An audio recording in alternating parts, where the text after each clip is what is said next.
O nosso protagonista acorda perante a dura e fria realidade de estar trancado dentro de uma sólida jaula de metal.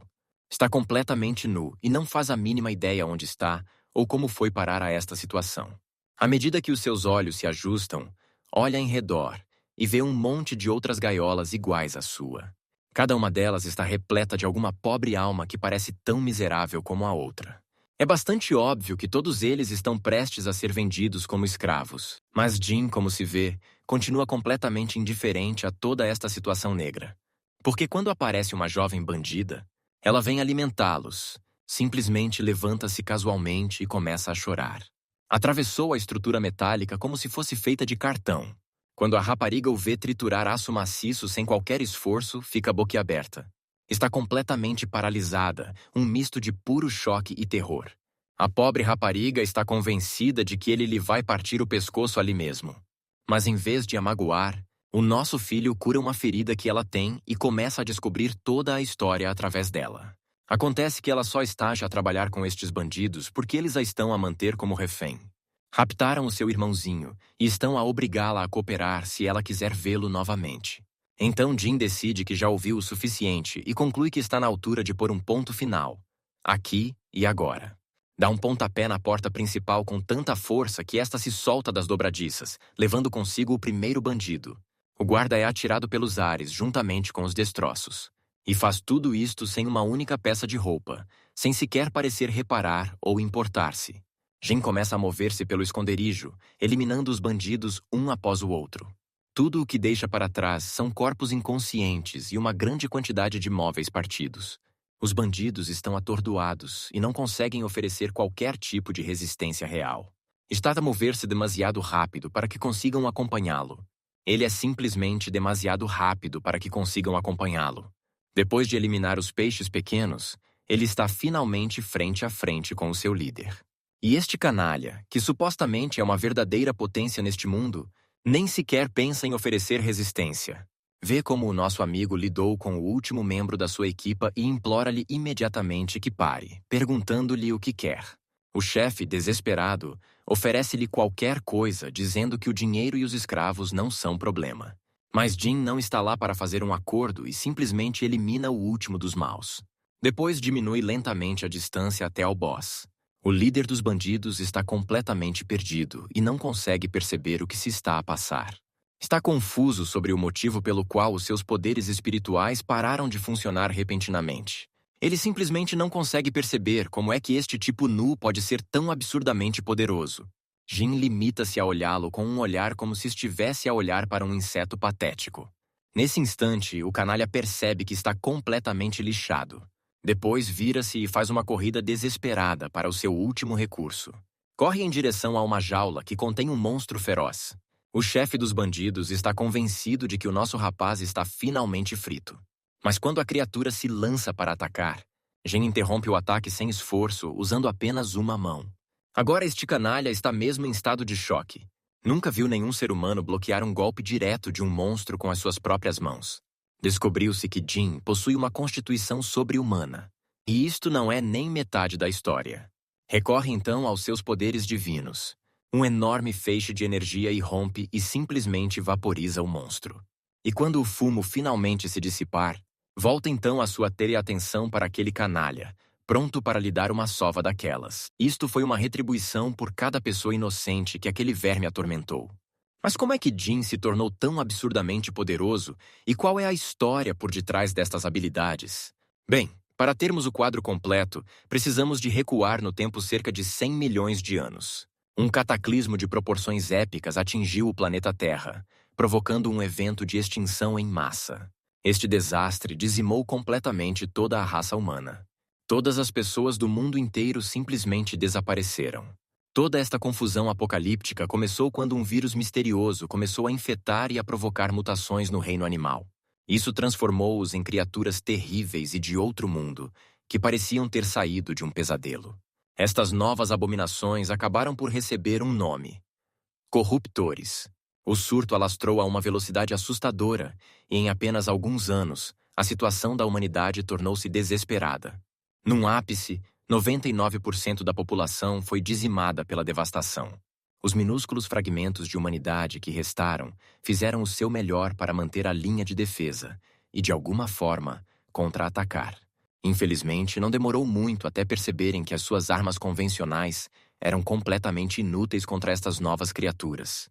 Levados à beira da extinção, humanos desesperados começaram a realizar experiências no seu próprio povo.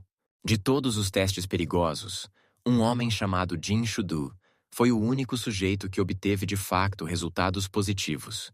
Ao lado de Jin, os cientistas desenvolveram um antídoto feito de nanomáquinas, especificamente concebido para curar o ambiente envenenado do planeta. Agora munido de capacidades completamente inigualáveis, Jin apresentou-se como o salvador sobre-humano deste mundo destruído. A sua missão passou a ser a de proteger os últimos grupos de sobreviventes humanos espalhados pelo mundo. No final, todos os seus esforços foram completamente em vão. Simplesmente agiram tarde demais para mudar alguma coisa. E por fim, até os últimos sobreviventes humanos foram dizimados. Sem mais ninguém para proteger, a existência de Jin parecia completamente sem sentido, uma vez que tinha falhado a única missão para a qual tinha sido criado. Ou pelo menos, foi essa a sombria conclusão a que chegou o seu amigo cientista Kagura. Jin estava numa sintonia completamente diferente e recusava-se a perder a esperança. Concluiu que mesmo que a população atual fosse um caso perdido, os seus poderes poderiam ainda ser um ponto de viragem para quem quer que viesse depois. As nanomáquinas já estavam lá fora, a fazer o seu trabalho. Limpar o planeta da influência tóxica do corruptor. Por isso, estava bastante confiante de que a Terra acabaria por recuperar. O nosso filho estava totalmente preparado para esperar o tempo que fosse necessário.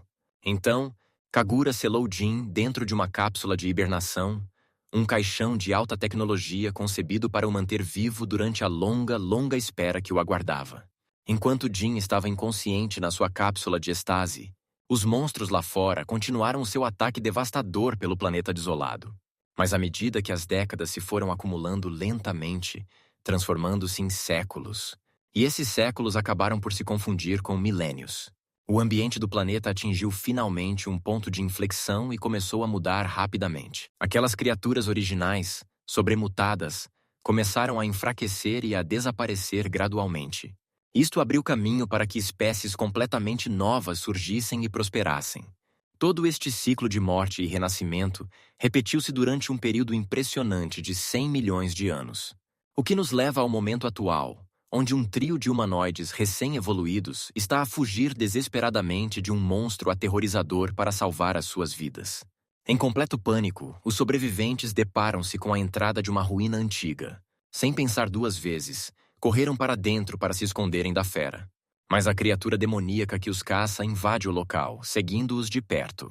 Com as costas encostadas à parede e sem rota de fuga, o trio basicamente aceita que está prestes a tornar-se comida de monstro.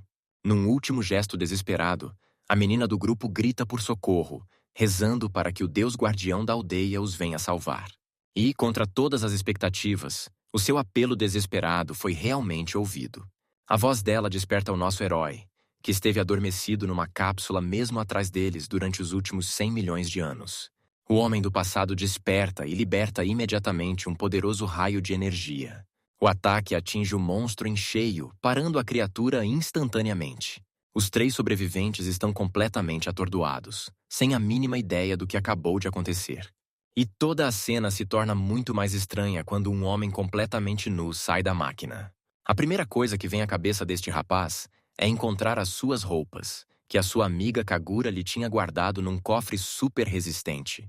Depois de conseguir fazer funcionar os computadores antigos do laboratório, descobre que saltou 100 milhões de anos para o futuro. Embora a maior parte dos dados esteja perdida, o facto de algo funcionar é um verdadeiro milagre, provando que o vírus das nanomáquinas libertado por Kagura cumpriu a sua função. Isto eliminou com sucesso os corruptores, o que, ironicamente, ajudou a impedir que a instalação colapsasse. Encontra também um cubo de comunicação que um antigo amigo lhe deixou, mas ainda não tem forma de saber o que está escrito nele. Vira-se então para encarar os habitantes locais, esquecendo-se completamente de que ainda está ali parado, com tudo à mostra. Demora 1 segundo a perceber que um grupo de crianças entrou exatamente no pior momento possível. Apressa-se a vestir-se, colocando exatamente a mesma roupa que usava há milhões de anos. Passados alguns instantes, todos se recompõem. Sai da antiga estrutura, seguido de perto pelo estranho trio. Fica imediatamente impressionado com o brilho intenso do sol que paira no horizonte. Para ser sincero, não estava à espera de uma vista tão cheia de vida, pois a paisagem à sua frente é absolutamente deslumbrante. Este mundo vibrante representa uma mudança drástica em relação ao cenário infernal apocalíptico de que se recorda. As crianças começam a correr em direção à sua casa, dizendo ao seu suposto Deus guardião para ir com elas.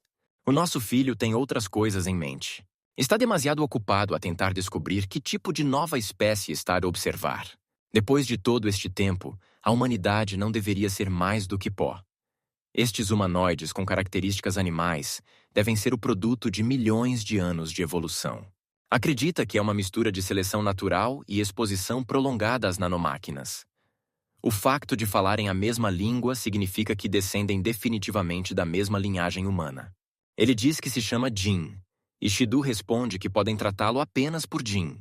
A rapariga com orelhas de cabra apresenta-se como Hakama Phil em resposta. Aquele que parece um koala chama-se Dampo, e a rapariga gato que está ao seu lado é Shandy. Hakama interrompe as apresentações, agarra Jin e começa a puxá-lo enquanto explica que a sua aldeia fica mesmo mais à frente. Está absolutamente desesperada por trazer o seu novo Deus guardião de volta à casa, convencida de que ele é o único capaz de combater os monstros que atacam o seu povo. Mas quando finalmente lá chegam, já é tarde demais. A aldeia é uma zona de catástrofe, já saqueada e em chamas, com secções inteiras completamente consumidas pelo fogo. Shandy perde completamente o controle ao ver a destruição e dispara em pânico total, gritando pela mãe. Enquanto ali permanecem, contemplando a completa destruição do lugar, Jin para um instante para realmente processar toda a confusão em que se encontram. Percebe imediatamente o quão patéticas são as defesas da cidade, com muros e casas construídos apenas com madeira simples. Este pormenor é uma prova irrefutável de que esta nova sociedade está muito atrasada em termos de tecnologia em comparação com o mundo de onde veio. À medida que avançam para o interior da aldeia em chamas, Jin vê uma mulher a lutar desesperadamente contra um monstro de aspecto muito estranho. E à primeira vista, está mais do que claro que ela está a levar uma tarefa. Cedo percebe que a criatura é idêntica aos corruptores da sua própria época. Estes monstros sobreviventes não são a única coisa estranha que está a acontecer aqui. Aparentemente, a pequena Hakama possui algum tipo de capacidade mágica que faz literalmente o seu corpo brilhar. No final do dia, porém, a ajuda dela nem sequer é necessária. Jin avança rapidamente e desfere um único pontapé brutal que destrói completamente o monstro, lançando-o para longe.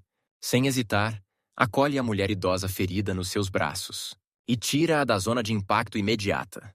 Isto dá a Little Hakama a oportunidade perfeita para avançar e desferir o golpe final. Ela concentra a sua estranha energia e dispara uma pequena bola de fogo que atinge com muito mais força do que seria de esperar. Isto foi o suficiente para acabar de vez com o monstro. E olhando para o cadáver, a teoria de Jin confirmou-se. As nanomáquinas no ar tinham completamente removido os famosos poderes de cura destas criaturas. Ainda não consegue perceber como é que uma rapariga da região usou estas mesmas nanomáquinas. A sua melhor hipótese é que estas pessoas estejam a capturar nanomáquinas no ar e a transformá-las em armas, tal como ele consegue. O grande problema é que, historicamente, apenas os humanos de sangue puro podiam controlar esta tecnologia. Pergunta à mulher que acabou de resgatar sobre isso, querendo saber se todos nesta era possuem esses poderes. Embora ela não compreenda completamente a questão, esclarece que apenas alguns privilegiados o conseguem fazer. Na sua cultura, acredita-se que apenas os indivíduos abençoados com poderes divinos têm o privilégio de usar esta magia. Na sua aldeia específica, não há mais de 4 pessoas com esta distinção. Jin juntou as peças rapidamente. Poderes divinos é apenas aquilo a que estes povos primitivos chamam manipulação de nanomáquinas. Hakama corre para a senhora mais velha, que na verdade é a sua avó. Começa a perguntar onde estão todos os outros, apenas para descobrir que já foram evacuados. Ao receberem esta notícia, uma enorme onda de alívio apoderou-se dos 3. Mas a avó ainda está muito preocupada e quer saber por que é que as crianças voltaram para esta armadilha mortal em vez de permanecerem evacuadas com todos os outros. Afinal, aquele monstro que acabaram de derrotar, aquilo era apenas uma larva. O enorme monstro adulto ainda está a aterrorizar a região. De repente, uma voz calma corta o pânico e a tensão. Diz a senhora idosa que não há motivo para preocupação. Quanto ao invasor gigante que ela mencionou, este tipo afirma tranquilamente que o pode matar sozinho. A avó fica perplexa ao ver estes rapazes de volta no meio de uma zona de guerra. Ela pergunta imediatamente pelos outros aldeões, mas o guerreiro de cabelo azul confirma que todos os outros já estão em segurança dentro do abrigo. Acontece que o homem mais velho com o tipo de cabelo azul é, na verdade, o pai de Hakama. Os dois têm um reencontro muito emocionante antes de ele exigir saber para onde ela desapareceu, levando-a a admitir honestamente que foi diretamente para a porta trancada. Esta confissão deixa a avó furiosa e esta fica indignada com a ousadia de Hakama em pôr os pés naquele território proibido. Segundo todas as lendas locais, as terras para lá daquela porta pertencem exclusivamente ao deus guardião da aldeia. Hakama explica que se sentiu tão ameaçada pelos monstros que foi lá pedir ajuda à divindade. E depois salienta, orgulhosa, que o próprio deus das lendas está ali, mesmo ao lado deles. Como era de esperar, a avó mostrou-se bastante cética. Ela recusa-se terminantemente a aceitar que este rapaz aleatório seja o protetor divino deles. Pior ainda, só de olhar para ele, já decidiram que o nosso miúdo deve ser de alguma espécie inferior. A simples ideia de lhe atribuir um título sagrado como este é simplesmente ridícula para eles. Nesse momento, Xande entra em cena, tentando convencer o seu irmão de cabelo azul de que Jin é autêntico. Mas o seu irmão, extremamente preconceituoso, interrompe-a imediatamente, apontando para as orelhas humanas totalmente normais de Jin. Porque, na sua sociedade, és basicamente um ser inferior se não tiveres características animais evidentes. Na opinião deste rapaz, a sua irmãzinha é apenas uma criança ingênua que não faz ideia do que está a falar. Ela mantém-se firme, dizendo com orgulho que este homem derrotou o monstro que os perseguia sem o mínimo esforço. Completamente indiferente, o seu irmão simplesmente ignora o sucedido, afirmando com ar de superioridade que poderia ter derrotado um invasor com a mesma facilidade. Finalmente, volta a sua atenção para o nosso herói, que já parece completamente farto de todo este drama sem sentido. O guerreiro de cabelo azul ameaça então o recém-chegado, dizendo-lhe para sair da aldeia imediatamente, pois não há lugar para alguém com sangue inferior. O fala-barato simplesmente passa por Jin, sem parar de falar. É tão incrivelmente convencido que se oferece como voluntário para a missão suicida de matar sozinho o invasor gigante. Aliás, o nome deste tipo arrogante de cabelo azul é Sars. A avó está visivelmente horrorizada com a decisão incrivelmente imprudente e impulsiva que Sars acabou de tomar. Ela volta então a sua atenção para Jin. Embora ainda não se importe com a identidade dele, sabe que seria extremamente indelicado não lhe agradecer por lhe ter salvo a vida. Depois disso, pede-lhe uma última coisa. Por favor, leve as crianças de volta para o abrigo. Entretanto, ela planeia impedir que Sars seja morto por pura e desmedida arrogância. Como era de esperar, o nosso miúdo rejeitou completamente esta ideia, pois acabaram de ferir o seu orgulho. Não tem a mínima intenção de recuar depois de ter sido desrespeitado desta forma. Está prestes a deixar bem claro que não é um ninguém inútil e com certeza não pertence a nenhuma raça inferior. Fomos até ao lago ali perto, onde uma criatura absolutamente repugnante e grotesca estava à espera. Monstro enorme. A Sars chegou finalmente à beira-mar. O tipo nem pestaneja antes de assumir uma posição de luta. A sua lança e o seu corpo crepitam com uma eletricidade semelhante à de Zeus. De seguida, realiza uma investida relâmpago em direção à fera. Numa tentativa de contrariar este ataque, o monstro repugnante usa literalmente as suas próprias crias como projéteis. Felizmente, estas larvas viscosas são alvos fáceis para a lança eletrificada da Sars. Com o caminho livre, a Sars aproveita a oportunidade. Salta alto no ar para efetuar o golpe. Um corte profundo e cruel atravessa o rosto do desgraçado. O monstro grita em pura agonia. Claro que todos sabemos que não poderia ser assim tão fácil. E estaríamos certos. Para total desespero da Sars, a ferida profunda do monstro regenera-se imediatamente. O choque repentino deixa o guerreiro de cabelo azul completamente atordoado, deixando-o totalmente vulnerável a um contra-ataque letal do qual não se consegue esquivar. Mas como previsto, Jin intervém no último segundo, bloqueando o poderoso golpe sem qualquer esforço. Sars, o outrora incrivelmente arrogante, recebe subitamente uma enorme dose de realidade, e o evento principal está apenas a começar. O monstro recua, preparando-se para lançar outro ataque que parece ter o dobro da força. O nosso filho, por outro lado, não está a aceitar isso de todo. Nem sequer dá à criatura a hipótese de desferir outro golpe. Jin simplesmente estala os dedos com a maior naturalidade. Um buraco limpo é aberto no corpo do monstro. Aquele pirralhinho arrogante só consegue ficar ali parado, a assistir a tudo, completamente em silêncio e atônito. Pouco tempo depois, o resto do grupo chega finalmente à beira da água. Estão todos completamente sem fôlego de tanto correrem até aqui como loucos. Mas não tem nenhum segundo para recuperar antes de ficarem boquiabertos novamente. Tem um lugar na primeira fila para ver o nosso miúdo a bloquear o enorme monstro com apenas uma mão. A besta continua a empurrar com toda a sua força, mas Jin começa a parecer genuinamente aborrecido com tudo aquilo. Decide acabar com aquilo o mais rápido possível, agarrando Sars pela cintura. E com um movimento rápido, salta e tira-os do caminho. Quando a câmara se afasta, temos a visão completa. O monstro gigantesco foi completamente trespassado de todos os ângulos pela energia de Jin. A Sars começa a entrar em pânico, gritando que os ataques vistosos não importam se o monstro continua a regenerar-se. Por sorte, Jin já tinha tido isso em conta, e é exatamente por isso que as nanomáquinas estão a entrar em ação para travar a capacidade de regeneração celular do monstro. O dano causado por Sars anteriormente foi até bastante considerável, mas o corte do mesmo foi demasiado superficial para superar o fator de cura da criatura.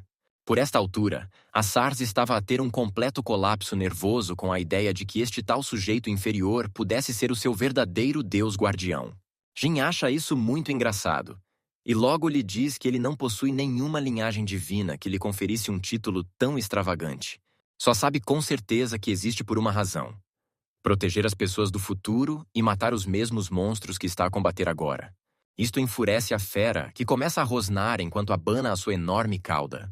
Stache a tentar desesperadamente esmagar o herói ágil, que continua a desviar-se dos seus ataques como se fosse feito de água. Mas Jin já elaborou um plano para vencer. Aproxima-se e imobiliza completamente a criatura, prendendo-a dentro de espessos cristais de gelo amarelo. Enquanto começa a preparar-se para o golpe final, prepara um golpe que com certeza reduzirá esta fera a nada. Ele revela finalmente tudo, chamando-se um monstro criado pelos próprios erros trágicos da humanidade. Ele é uma relíquia ancestral que sobreviveu 100 milhões de anos em hibernação.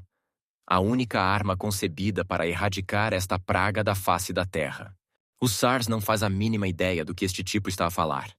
Tudo o que lhe importa agora é ver se Jin consegue mesmo sustentar este discurso insano. E sim, podes ter a certeza que o Jin consegue. Afinal, ele é o produto final de inúmeras experiências horríveis. Uma arma construída com mais poder do que qualquer um poderia imaginar. Nasceu literalmente das partes mais sangrentas da história da humanidade. Neste novo mundo, ele destaca-se como o primeiro, o último e o único verdadeiro humano que resta. E com a sua pequena introdução finalmente concluída, Jin liberta uma enorme explosão de pura energia. É tão brilhante e avassalador, vaporiza completamente o monstro em menos de um segundo. O feixe é tão absurdamente poderoso que atravessa o céu, rasgando a atmosfera, e continua a avançar pelo vazio do espaço. Isto garante que o lagarto gigante não terá qualquer hipótese de voltar a crescer. Com a criatura oficialmente apagada da existência, Sars fica completamente incapaz de formar sequer uma única palavra. O seu próprio ego gigantesco e insuflado. Acabei de levar um choque de realidade daqueles bem gelados. Entretanto, completamente oculto da vista do grupo, alguém esteve a observar Jin o tempo todo, escondido atrás das árvores. A missão original desta mulher misteriosa era apenas explorar o novo tipo de criatura que tinha sido avistada perto do lago. Ela nunca imaginaria, nem num milhão de anos, que se depararia com um monstro de um tipo totalmente diferente, o nosso querido Jin, a dar um show. Do seu ponto de vista, Nem mesmo os figurões dos cavaleiros sagrados da capital real ousariam lutar sozinhos contra uma besta daquela magnitude. Mas este miúdo desconhecido simplesmente entrou e lidou com toda a situação como se fosse uma terça-feira qualquer. A espia está absolutamente entusiasmada com o que viu. Ela mal consegue conter a excitação de voltar e relatar cada detalhe à sua guilda. Mais tarde, quando as coisas finalmente acalmaram, Jin decidiu ouvir a história de 1 milhão de anos. Mensagem holográfica que a sua antiga amiga Kagura gravou para ele. O holograma do seu velho amigo ganha vida, começando pelo óbvio. Milhões de anos devem ter passado para que Jin estivesse a ver aquilo. Com este enorme fosso temporal em mente, Kagura está desesperada para saber o que aconteceu à Terra e se o planeta conseguiu realmente recuperar. Mas ele muda imediatamente o foco para a dura realidade da situação deles. Os terríveis corruptores nunca serão completamente eliminados, mesmo que o mundo recupere totalmente. E sim, esta parte é dolorosamente óbvia, tendo em conta que Jin teve de lidar com uma destas coisas há poucos instantes. Kagura explica então que enquanto Jin dormia a sua longa sesta, acordava ocasionalmente do seu sono criogênico. Fê-lo especificamente para acompanhar como o planeta estava a mudar lenta, mas seguramente ao longo dos milênios. Porque o ambiente estava a recuperar, a população total de corruptores estava definitivamente em declínio.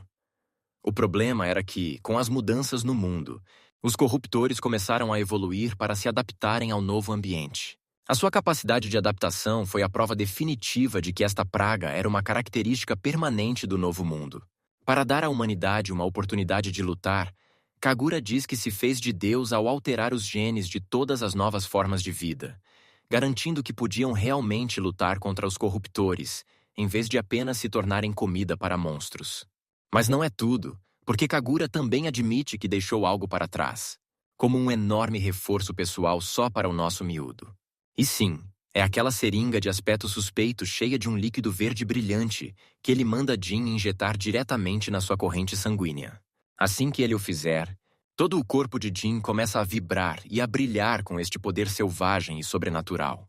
Aquela pequena injeção proporcionou-lhe 100% de compatibilidade perfeita com todas as suas nanomáquinas internas.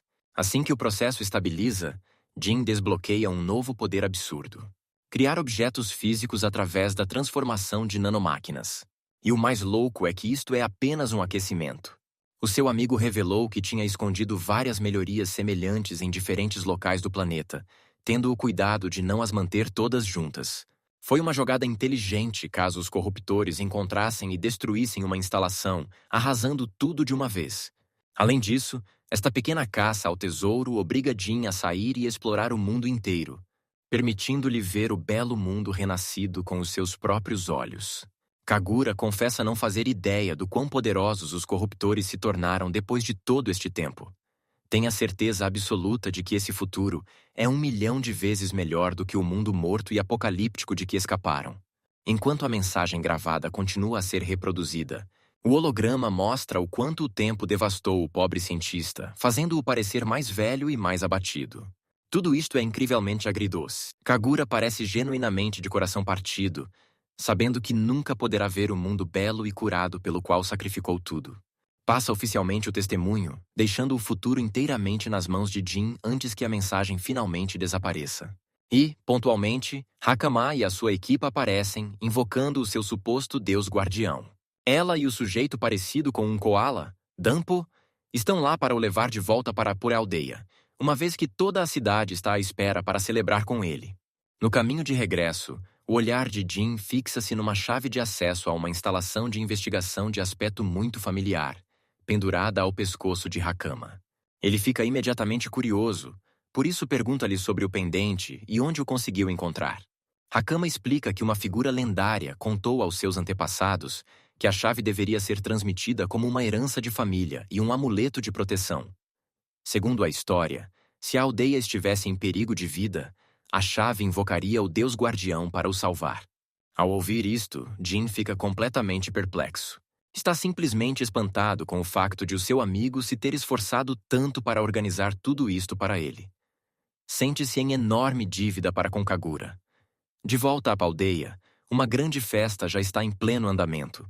Enquanto todos os aldeões estão ocupados a empanturrar-se e a beber, as crianças desfilam orgulhosamente com o seu herói de volta ao centro da cidade. Mas o clima torna-se um pouco estranho quando os adultos começam a sussurrar sobre ele ser uma criatura inferior, incapazes de acreditar que um ser biológico normal possa ser o lendário Deus Guardião. Assim que as suas dúvidas aumentam, Sars levanta-se subitamente e repreende a multidão com veemência por ousar falar mal do tipo que acabou de o salvar. Chega mesmo a desferir alguns golpes muito necessários, salientando que estes hipócritas eram os mesmos cobardes que fugiram para as montanhas quando o monstro atacou pela primeira vez. Ao assistirem a toda esta cena, Hakama e Danpo conseguem praticamente sentir o sabor da hipocrisia latente que emana de Sars. Afinal, fora a primeira pessoa a rir-se de Jin e a duvidar do seu poder poucas horas antes. Então, a avó da aldeia adianta-se para falar diretamente com Jin. Sentindo-se em dívida impossível para com ele, ela tenta agradecer-lhe em nome de cada pessoa envolvida no acordo. A dura realidade é que se ele não tivesse aparecido no momento certo, todos estariam mortos e a aldeia não passaria de uma cratera fumegante. Fiel ao seu estilo, Jin simplesmente ignorou os elogios, dizendo que estava apenas a fazer o que devia fazer. Mas sabe que não se sentirão bem sem lhe oferecerem algum tipo de recompensa. Em vez de pedir riquezas, pede algo muito mais importante: informação. Jin quer que lhe deem todos os detalhes sobre o estado atual do mundo. Infelizmente para ele, estes aldeões isolados não estão preparados para responder a uma questão geopolítica tão complexa. Se ele quer mesmo este tipo de informação, dizem-lhe que precisa de ir à capital real, a base do rei de Quermosia. Esta cidade é um enorme caldeirão cultural onde todo o tipo de pessoas acabam por convergir, tornando-se o ponto de encontro perfeito para as notícias mundiais. Referem também que os comerciantes da sua própria aldeia Kodama fazem a viagem regularmente para vender produtos especiais feitos com fios de seda de bicho da seda feitos de madeira. Embora a estrada para a capital seja conhecida por ser incrivelmente longa e perigosa, a avó acha que Jin vai ficar bem, uma vez que claramente não é um rapaz normal. Ela até designa Hakama como sua guia oficial, dizendo a Jin para a levar consigo, uma vez que ela já planeava viajar para uma capital real de qualquer maneira. Por ser uma das muito poucas pessoas capazes de usar poderes divinos, Hakama deseja juntar-se à famosa academia que treina pessoas nas artes mágicas. Jin fica genuinamente surpreendido ao saber que as instituições de ensino formal ainda existem nesta era. De repente, torna-se claro que o nosso miúdo conquistou um admirador muito fervoroso e muito leal. Sars fica todo entusiasmado e oferece-se para ser o segurança pessoal do Deus Guardião na viagem. Mas a velha senhora corta-o imediatamente, salientando que Sars não tem absolutamente nenhuma razão para ir à capital. Mas Sars argumenta veementemente que ele tem definitivamente um motivo para ir. Anuncia o seu plano de se juntar à prestigiada Ordem dos Cavaleiros Sagrados. A avó, porém, sabe que se trata apenas de uma fantasia. Ela salienta, com sarcasmo, que Sars nem sequer conseguiu entrar na academia básica. Pensar que ele conseguiria juntar-se à Ordem dos Cavaleiros de Elite é uma completa piada. Esta notícia apanha Jin totalmente de surpresa. Dado que Sars podia usar poderes divinos, Jin simplesmente assumiu que teria passado no processo de admissão sem qualquer problema. Hakama precisa de explicar a partida, dizendo que há uma prova escrita obrigatória precisamente para eliminar os idiotas. Sars foi vítima da sua própria estupidez. Deixando as provocações de lado, Jin está cada vez mais interessado neste grupo de elite conhecido como Cavaleiros Sagrados. Por falar nisso, a cena corta da aldeia para um cavaleiro coberto por uma armadura pesada. Parece absolutamente estupefato ao saber que o monstro gigante que aterrorizava a região da aldeia Kodama já foi completamente destruído. Quem revela esta bomba é a mesma espia que estava escondida nos arbustos durante a grande batalha no lago. O cavaleiro fala confirmar a história mais uma vez, e ela mantém o seu relato sem a menor sombra de dúvida. O cavaleiro sagrado está totalmente incrédulo. Nunca imaginou que alguém fora da sua própria ordem de elite pudesse ter o poder de matar sozinho um monstro daquele tamanho. Mesmo no meio do relatório, um corruptor tenta emboscar a espia, saltando diretamente para suas costas desprotegidas. O cavaleiro move-se com uma velocidade estonteante, sacando da sua espada e cortando o monstro ao meio. Em vez de regressar à segurança do reino, o cavaleiro toma uma decisão corajosa. Está extremamente curioso e decide seguir pessoalmente o rastro do misterioso homem que tão facilmente massacrou uma besta tão enorme. Jin abre os olhos para uma manhã perfeita, como se de uma pintura se tratasse. Apreciando o sabor do ar, ainda não consegue acreditar que está a presenciar uma paisagem tão incrível. Uma parte dele lamenta que a sua querida amiga Kagura não possa ver isto junto com ele. Uma das crianças traz-lhe as roupas. Diz ao deus guardião que provavelmente deveria vestir-se. Encontramos o nosso filho na entrada da aldeia. A avó de Hakama está a dar ordens, dizendo-lhe para ser uma boa guia. Entretanto, Sars está amuado porque não foi escolhido para mostrar o caminho a Jin. Jin olha para o rapaz uma segunda vez, elogia o estilo de luta de Sars e diz que estará à sua espera na capital real. Este pequeno elogio deixa Sars completamente eufórico. Deseja ao deus guardião uma viagem segura e pede-lhe que cuide de Hakama. Hakama é instruído para se manter seguro. E, após todas as despedidas, os dois partem finalmente. A menina baixinha e o homem alto caminham juntos, atravessando todo o tipo de terrenos deslumbrantes e vistas panorâmicas. Hakama apresenta-lhe o local. Antes de finalmente montar o acampamento, Jin pergunta a que distância fica a capital. Aparentemente, faltam apenas mais 4 dias a pé, o que é muito menos do que ele esperava. Mas ela também tem as suas próprias perguntas, querendo saber por que é que ele está tão determinado a conhecer o mundo inteiro.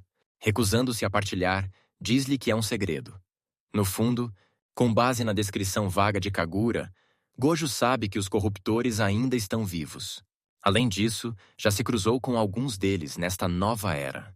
O problema é que geralmente só se reproduzem em terrenos baldios poluídos e cheios de lixo, o que é completamente oposto a este mundo intocado.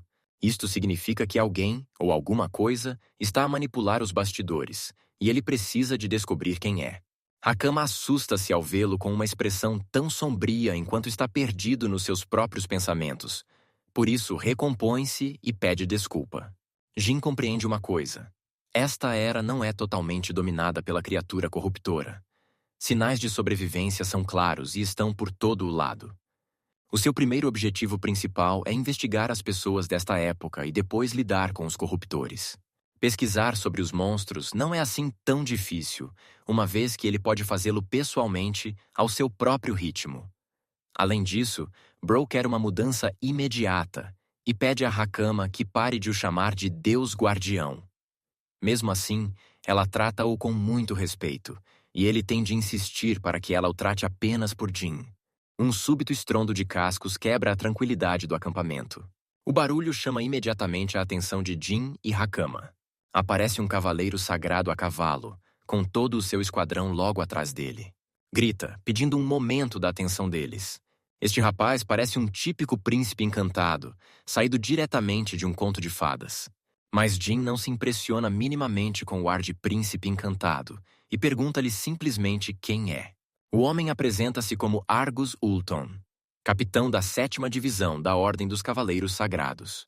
O termo Cavaleiro Santo é novo para o nosso miúdo, que imagina que estas devem ser as pessoas interessantes de que ouviu falar na aldeia. Entre os membros da equipa de Argus, um dos cavaleiros demonstra uma atitude desde o início. Ela começa a gritar com Jin por ser um plebeu desrespeitoso e por não defender o seu capitão. Ela chega a declarar que estes dois devem ser os criminosos que procuram, mas Argus rapidamente a manda afastar-se. Enquanto Karina continua a ferver de raiva ao fundo, o cavaleiro sagrado vira-se para Jin e fala com muito mais respeito. O nosso rapaz está curioso para saber o que Karina quis dizer com culpados, mas o cavaleiro sagrado simplesmente ignora a questão, dizendo que ela estava a ser pouco profissional. Argus muda rapidamente de assunto, perguntando a Jin quem é, de onde vem e para onde vai. Hakama pronuncia-se, dizendo que são da aldeia de Kadama e estão a caminho da capital real. Para Karina, esta é toda a confirmação de que precisa. Volta a achar-se superior, troçando e dizendo que são apenas uma espécie inferior. Na verdade, ela inicia um discurso inflamado, agindo como uma supergênia por ter descoberto que eles são apenas seres insignificantes da aldeia de Kadama.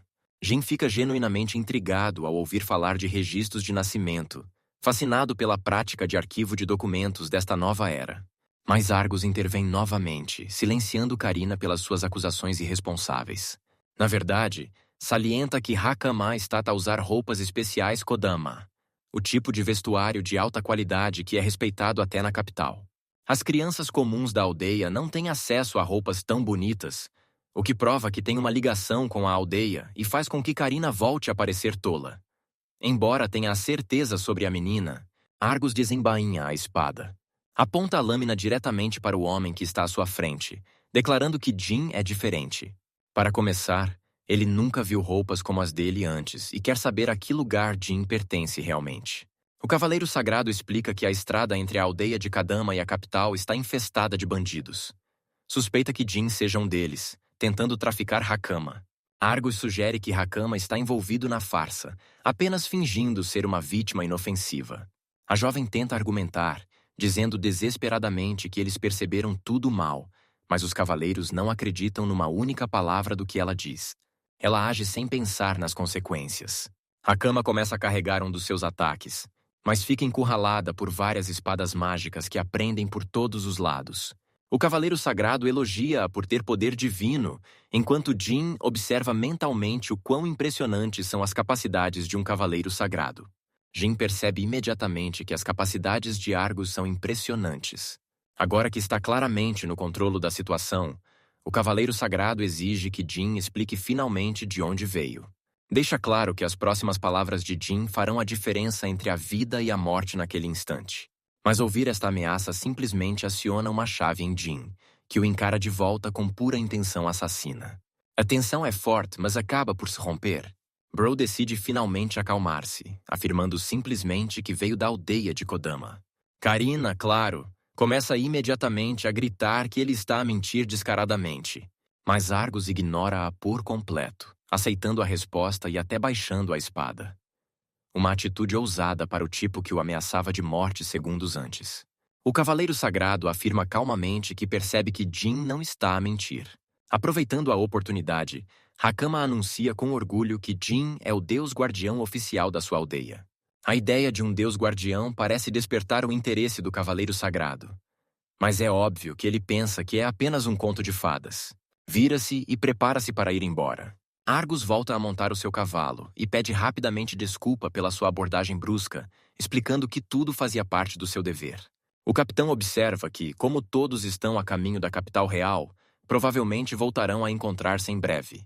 Chega mesmo a fazer uma proposta surpreendente, dizendo-lhes para o procurarem caso se deparem com algum problema por lá.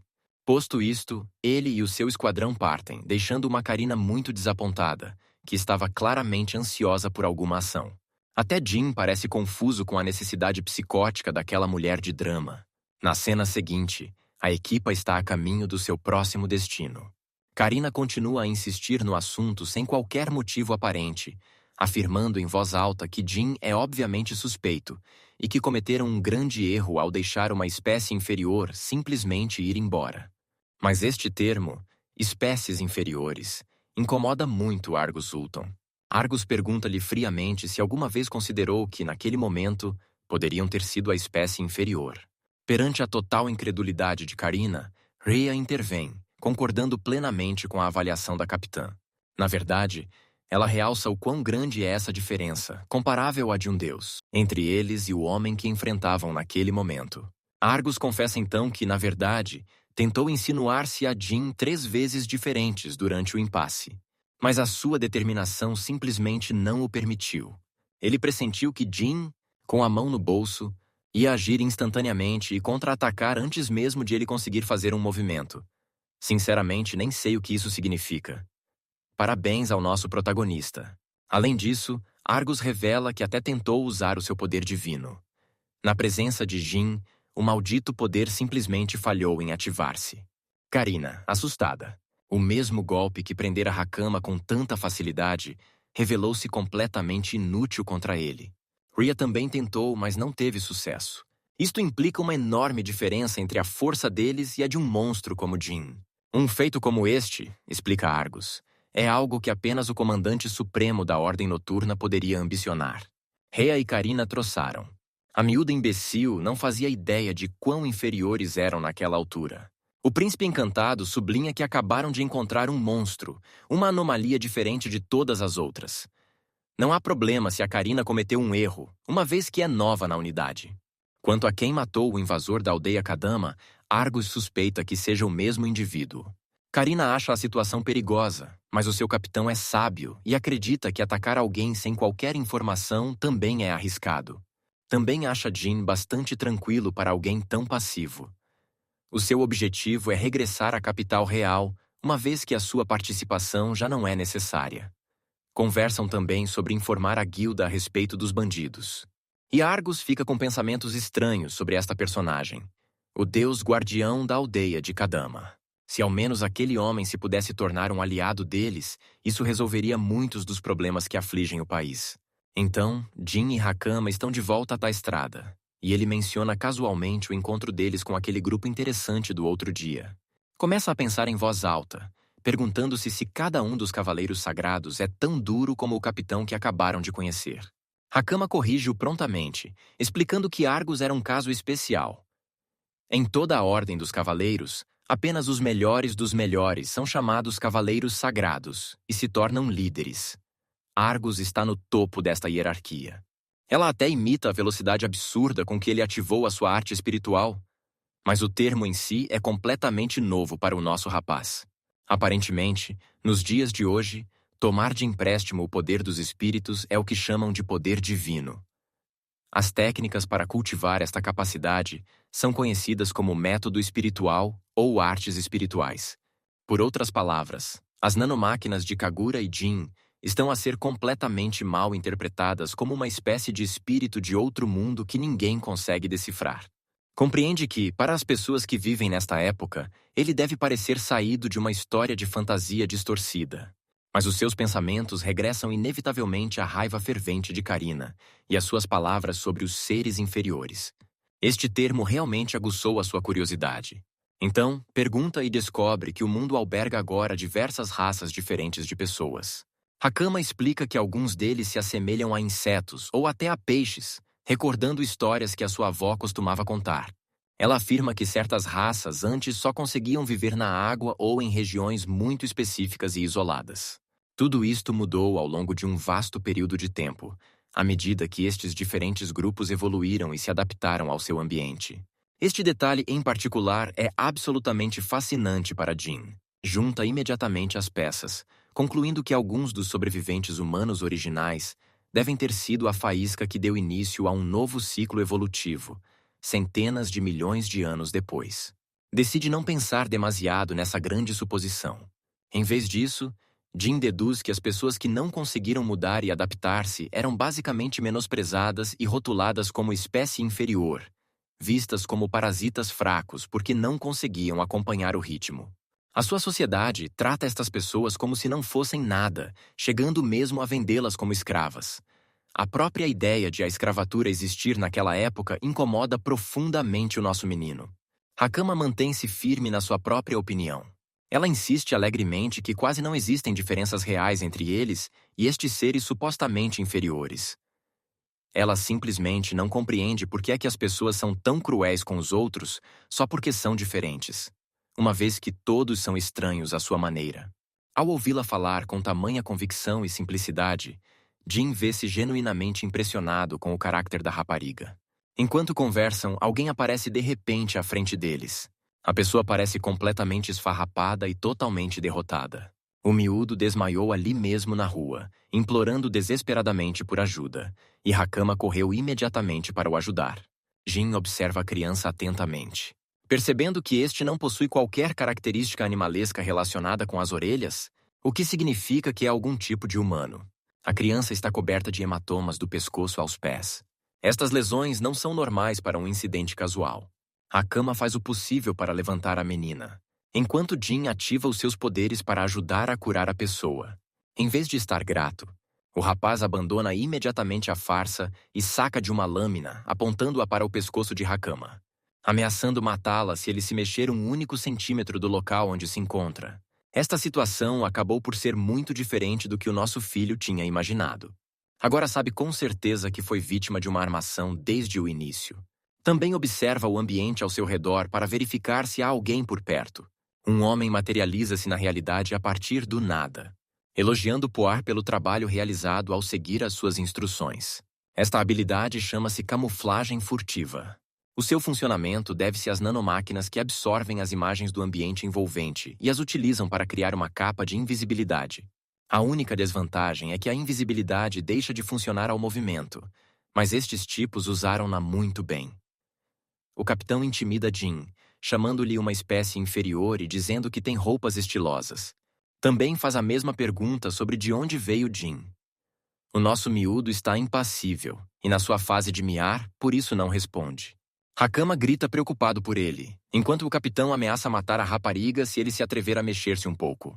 Hakama volta a agir por conta própria, ativando a sua habilidade. Mas o nosso menino grita para ela parar imediatamente.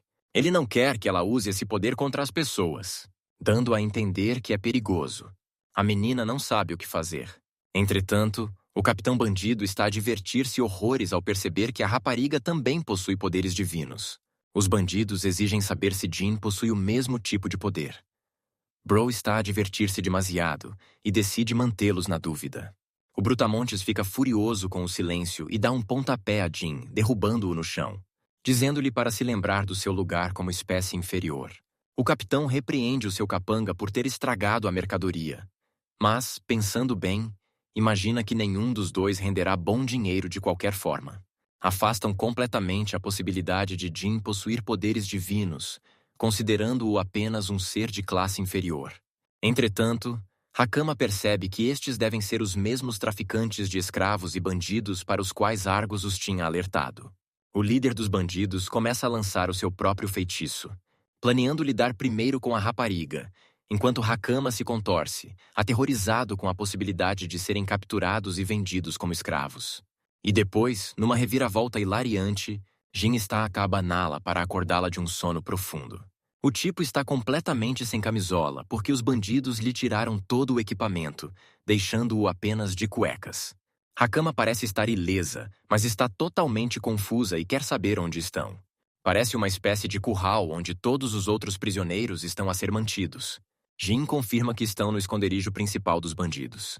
E até gesticula em direção às outras pessoas que foram feitas prisioneiras antes deles. Todos os cativos estão em muito mau estado, sendo a maioria deles o que os bandidos chamam de espécies inferiores, o que pinta um quadro realmente sombrio. Hakama, curiosamente, está mais focado em explicar por que é que este rapaz tem o peito todo à mostra. Jin explica que lhe tiraram tudo porque tinha um aspecto diferente, mas ficou impressionada com a confiança do rapaz a andar praticamente nu por aí. Aparentemente, este visual é o que mais agrada ao Jin em termos de conforto. Mas para além de tudo isto, ela está louca para saber por que é que ele simplesmente não reagiu naquele instante. Ela sabe que, com a sua força descomunal, ele poderia tê-los derrotado facilmente num instante, antes mesmo de se conseguir explicar. Poir é empurrado para dentro da cela para lhes entregar o pequeno almoço. Ela percebe que ambos já estão acordados. Assim, ela simplesmente oferece algo para eles comerem. Hakama está absolutamente furioso com ela, mas Poir limita-se a encolher os ombros, sem se importar minimamente se a desprezam. Não esperava qualquer tipo de perdão, porque na sua mente já estava demasiado perdida. Hakama está claramente a ficar irritado com toda esta situação. Mas Jin surpreende Poir com uma revelação inesperada, dizendo que ela é, na verdade, uma pessoa bondosa. A rapariga, que fazia o papel de cúmplice cínica, fica totalmente chocada com isso. Jin expõe a sua lógica simples, explicando que as pessoas verdadeiramente más nem sequer pensam se são odiadas ou se merecem ser perdoadas. O facto de Poir se preocupar com estas questões é prova suficiente de que, no fundo, ela é boa. Independentemente disso, o nosso herói em cuecas decide que a brincadeira acabou e que está na altura de tratar do assunto sério. Aproxima-se diretamente da porta da cela e agarra as grades de metal, com a concentração de quem está prestes a encarar a situação com seriedade. E depois simplesmente os rasga com as suas próprias mãos, fazendo a sua saída pessoal. Poir ficou ali parada, completamente sem palavras, com a mente incapaz de processar a força insana que acabara de testemunhar. Mas, na verdade, Jin esteve especificamente à espera dela o tempo todo para que pudessem ter uma conversa privada. A rapariga de cabelo azul está completamente confusa sobre o motivo.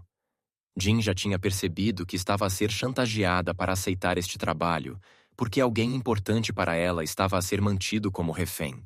Puar está absolutamente aterrorizado com a precisão absurda do seu palpite.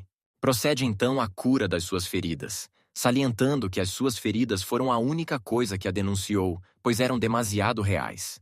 Explica que os verdadeiros criminosos não andam por aí a espancar os seus próprios aliados até quase a morte.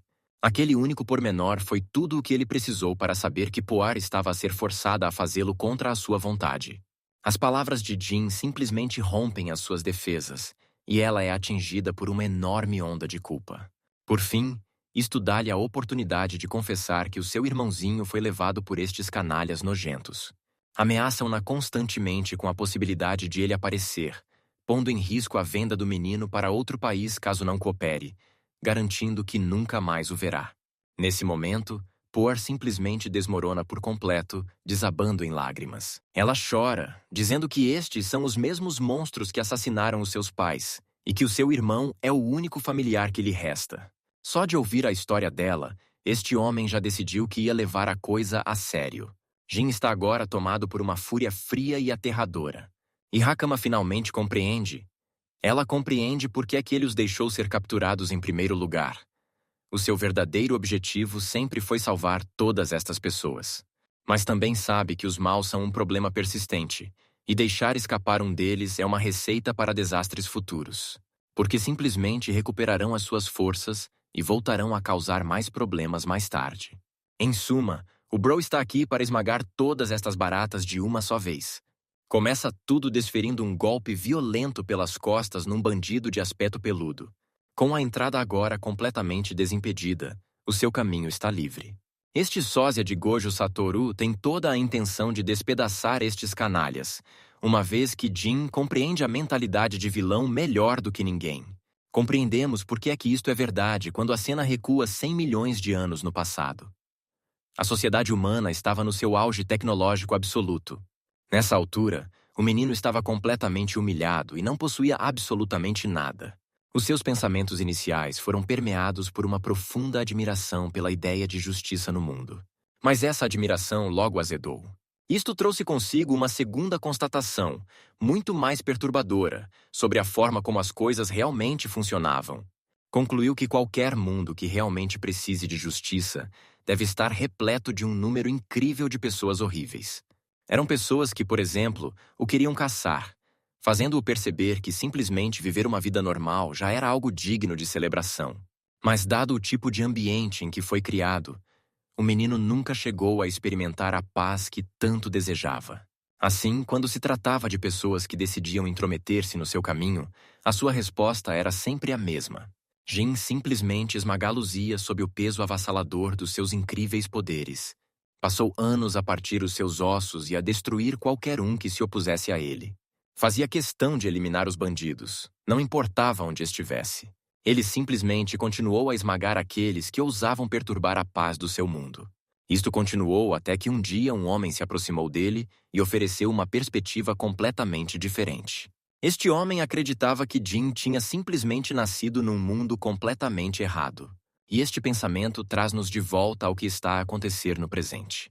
O nosso miúdo avança como um verdadeiro campeão para confrontar os perdedores que o aguardam. Já deixou um enorme rasto de corpos espalhados pelo chão atrás de si. O tipo só quer aumentar o número de mortes, por isso recusa-se a responder a qualquer pergunta deles. Em vez disso, simplesmente atira um dos seus próprios camaradas diretamente contra o capanga que está parado à frente. No instante em que o capanga consegue apanhar o seu amigo no ar, nesse preciso momento, o nosso miúdo encurta a distância com um pontapé incrivelmente rápido, obliterando completamente o outro bandido. O seu amigo ficou ali parado, completamente congelado por um terror puro e absoluto. O ataque de Jin lançou o homem com força suficiente para abrir uma cratera na parede, fazendo-o parecer menos um herói e mais um monstro imparável. O sobrevivente aterrorizado acaba por ceder e tenta fugir desesperadamente, mas é um gesto completamente inútil. O único som que chega aos prisioneiros lá embaixo é o seu grito final e agonizante. Puar ouve o grito e sabe imediatamente que pertence a um dos seus captores. Ela começa a questionar seriamente quem raio é Jin. pelo que Hakama explica casualmente que ele é basicamente um deus ambulante. Ela diz-lhes que não há motivo para terem medo, porque Jin vai tratar de toda a situação sozinho. A sua tarefa agora é seguir as suas ordens e sair. Mas para Puar, a simples ideia de ser resgatado é sinceramente aterradora. Ela sabe que o líder dos bandidos não é um adversário fácil, pois possui um talento nato para os poderes divinos, e é uma besta em combate direto. Mas enquanto Puar perde tempo com estes pensamentos inúteis, o nosso miúdo já deixou o patrão a tremer de joelhos. O líder implora desesperadamente a Jin para parar, tentando comprar a sua vida com enormes pilhas de dinheiro. Tenta até adoçar a proposta, incluindo escravos. E para piorar ainda mais a situação, o irmão de Puar está fechado aqui mesmo, nesta sala. Jin parece absolutamente revoltado com a ideia de lhe oferecerem seres humanos como propriedade. Depois mata outro capanga, deixando claro o que pensa do acordo. O chefe dos bandidos está completamente fora de si, incapaz de processar o que se está a passar. Nem mesmo as suas próprias artes espirituais seriam capazes de se manifestar contra o abdômen divino deste tipo, ou, contra os seus poderes. Ainda assim, a questão mais importante permanece. Como é que Jin se tornou tão absurdamente forte em primeiro lugar? É quase engraçado quando o nosso miúdo chama a este falhado um vilão de segunda categoria sem rodeios. Diz que os verdadeiros vilões são suficientemente inteligentes para fugir quando estão claramente em desvantagem. Mas este tipo e a sua turma são apenas uns punks arrogantes que tratam toda a gente com desprezo, iludindo-se ao pensar que algum dia tiveram uma oportunidade. No instante em que pressentem a derrota, começam a implorar pelas suas vidas. E, sinceramente, esta troca de farpas verbais é simplesmente fascinante de se observar. Levando a sério o conselho de Jin, o líder dos bandidos apressa-se finalmente a fugir. Corre em direção ao elevador e puxa uma enorme alavanca. Esta jogada revela o seu trunfo oculto. É um monstro que mantém trancado numa jaula. Jin fica estupefato ao ver um corruptor sob o seu comando. Uma besta enorme que aparentemente conseguiram para algum nobre. Sinceramente, estou confuso sobre como este Arnold Schwarzenegger roxo não escapou da jaula há muito tempo. Ao ver o seu novo animal de estimação, o líder dos bandidos fica subitamente demasiado ansioso para dar uma luta a sério a Jin. Grita que vai reduzir tudo a cinzas enquanto a criatura solta um rugido ensurdecedor. O corruptor faz o primeiro movimento, desferindo um soco colossal para esmagar Jin onde está. O ataque é bloqueado, revelando a imensidão daquele gaiato colossal. O líder dos bandidos fica completamente impressionado com a força dos glúteos de Jin, quer dizer, com a sua força muscular insana. Jin, por sua vez, refere casualmente que praticamente nasceu com um físico sobre-humano. As suas fibras musculares são construídas de forma diferente, muito mais densas do que as de qualquer ser humano normal. E agora que está no ataque, o nosso rapaz faz a criatura cambalear para trás com um único pontapé. Então, o irmão promete libertar ainda mais da sua força. O tipo dispara então um Kamehameha como se fosse o Goku. Uma única explosão é tudo o que é preciso para vaporizar completamente o monstro. Depois de toda aquela conversa de circunstância, o líder dos bandidos está de volta ao ponto de partida, ajoelhado no chão. Jin encara-o fixamente. Fico a imaginar o que este verme patético fará em seguida. Agora que ficou sem opções, o tipo tenta esquivar-se, implorando para ser poupado. Mas o meu glorioso rei de cabelos brancos responde com um gancho na cara, recusando qualquer hipótese de misericórdia. Com a questão resolvida, ele retoma o seu gotejamento de cultivo de aura e pede desculpa antecipadamente às crianças pela espera. Primeiro, Bro quer verificar os documentos para reunir provas diretas dos crimes cometidos. Ele abre uma gaveta e encontra um conjunto interessante de notas. Provavelmente pensaria que encontrar estes documentos significava que ele tinha acabado de ganhar a lotaria. Mas estaria enganado, porque o nosso menino não faz a mínima ideia do que está escrito, uma vez que a língua lhe é completamente desconhecida. Ele é demasiado intenso para usar o Hakama como auxílio. Mesmo assim, Jin simplesmente não consegue perceber por que é que estes bandidos estavam a usar o corruptor. Para obter respostas concretas, decide inspecionar os restos destroçados do monstro que acabou de aniquilar. Desta forma, ele pode aceder às câmaras das nanomáquinas que flutuam na sala. Jin quer verificar pelo menos os registros da semana passada, e depara-se com uma filmagem do seu agrado. Aparentemente, Algum nobre abastado entregou pessoalmente o monstro aos bandidos, mas recusou-se a dar-lhes quaisquer detalhes sobre as suas verdadeiras intenções. Em vez disso, deixou-lhes um pequeno pedaço de bolo. Este vilão ardiloso insinuou a iminente ruína do país. Jin guarda este pequeno detalhe para uso posterior. Entretanto, a ação muda para as crianças que finalmente conseguiram escapar do confinamento. Poir consegue finalmente encontrar o seu irmãozinho no meio da multidão. Os dois abraçam-se demoradamente, aliviados por nenhum dos dois ter ficado gravemente ferido no caos. Ela vira-se para Jin e chama-lhe Deus, agradecendo-lhe por tudo o que fez. Bro rejeita imediatamente o título. Além de tudo isto, ele está curioso sobre as pessoas de uniforme vermelho que estão a prender todos os bandidos, que aparentemente são membros da equipa da guilda. Na verdade, o tipo com o cabelo e a barba épicos que está ali perto é o verdadeiro mestre da guilda da cidade. O mesmo homem está completamente desenhado. Jin aproxima-se e pergunta-lhe se teve alguma participação no incidente, e o nosso rapaz confirma que fez a sua parte. Jin diz então basicamente a Padrak para se apresentar como o mestre da guilda e oferecer um agradecimento apropriado pelo seu trabalho. Ele simplesmente encara o rapaz durante muito tempo. Padrak está completamente impressionado com o facto de uma pessoa ter conseguido eliminar tantos inimigos sem sequer ser atingida uma única vez. Mesmo que Jin pareça ser de uma espécie inferior, ele percebe que este tipo é realmente perigoso. O mestre da guilda explica que todo este episódio causou enormes prejuízos e que os pedidos para exterminar bandidos estão mais altos do que nunca. Isto faz Jin refletir, uma vez que qualquer lorde deveria priorizar a captura de bandidos. O mestre da guilda apenas se ri, dizendo que o senhor não tem essa autoridade. Lidar com o crime é tarefa dos membros da guilda, uma vez que foram eles que juraram lealdade diretamente ao rei. Mesmo que o governante daquelas terras, Lord Shapian, infringisse a lei, teria de reportar o facto ao rei, embora Padrak esteja praticamente certo de que algo do gênero é impossível. Enquanto isto acontece, Jin está a comparar tudo com o que aconteceu há 100 milhões de anos, concluindo que um lorde é como um presidente da Câmara e a guilda é como a polícia. Mesmo com isto esclarecido, Lord Shapian não parece ser alguém em quem seja fácil confiar. Jin decide entregar todos os documentos que tirou aos bandidos, perguntando se a guilda poderia encontrar alguma utilidade para eles. O mestre da guilda lê um dos papéis e percebe que é uma lista completa de todos os que negociavam com os bandidos. Graças a esta lista, podem agora prender todo o grupo corrupto, o que leva Jin a perguntar se o nome do senhor da cidade está nela. Mas, surpreendentemente, o nome de Lord Shapian está completamente ausente, provando que é um vilão inteligente que sabe como esconder o seu envolvimento. Por agora, Jin sabe que não há muito que possa fazer quanto a isso, uma vez que já conseguiu libertar os escravos. Depois pergunta o que lhes acontecerá agora. O mestre da guilda promete que a guilda se encarregará de os levar para casa em segurança, desde que tenha sido registrado um relatório de pessoa desaparecida. Mas, infelizmente, qualquer criança que não tenha este tipo de registro nos seus ficheiros não tem para onde voltar.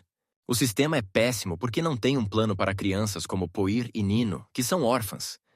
Jin oferece-se para pedir um lugar para elas ficarem. E nem vai acreditar. Mas toda esta era não tem sequer um único abrigo na cidade. O melhor que Padrak pode fazer é tentar encontrar trabalho para as crianças. Como ambas são consideradas uma espécie inferior, até isso será difícil. Os rostos das crianças entristecem-se, e Jin sente uma familiar pontada de desilusão, percebendo que este mundo é tão problemático como o seu. Ele não vai simplesmente abandonar estes dois, mesmo que encontrar um emprego para eles pareça impossível agora. Então, de repente, surge-lhe um pensamento na mente. Pergunta-lhe se estariam dispostos a aceitar um emprego caso ele encontrasse um. E Poir concorda imediatamente, ansioso por qualquer oportunidade de trabalho.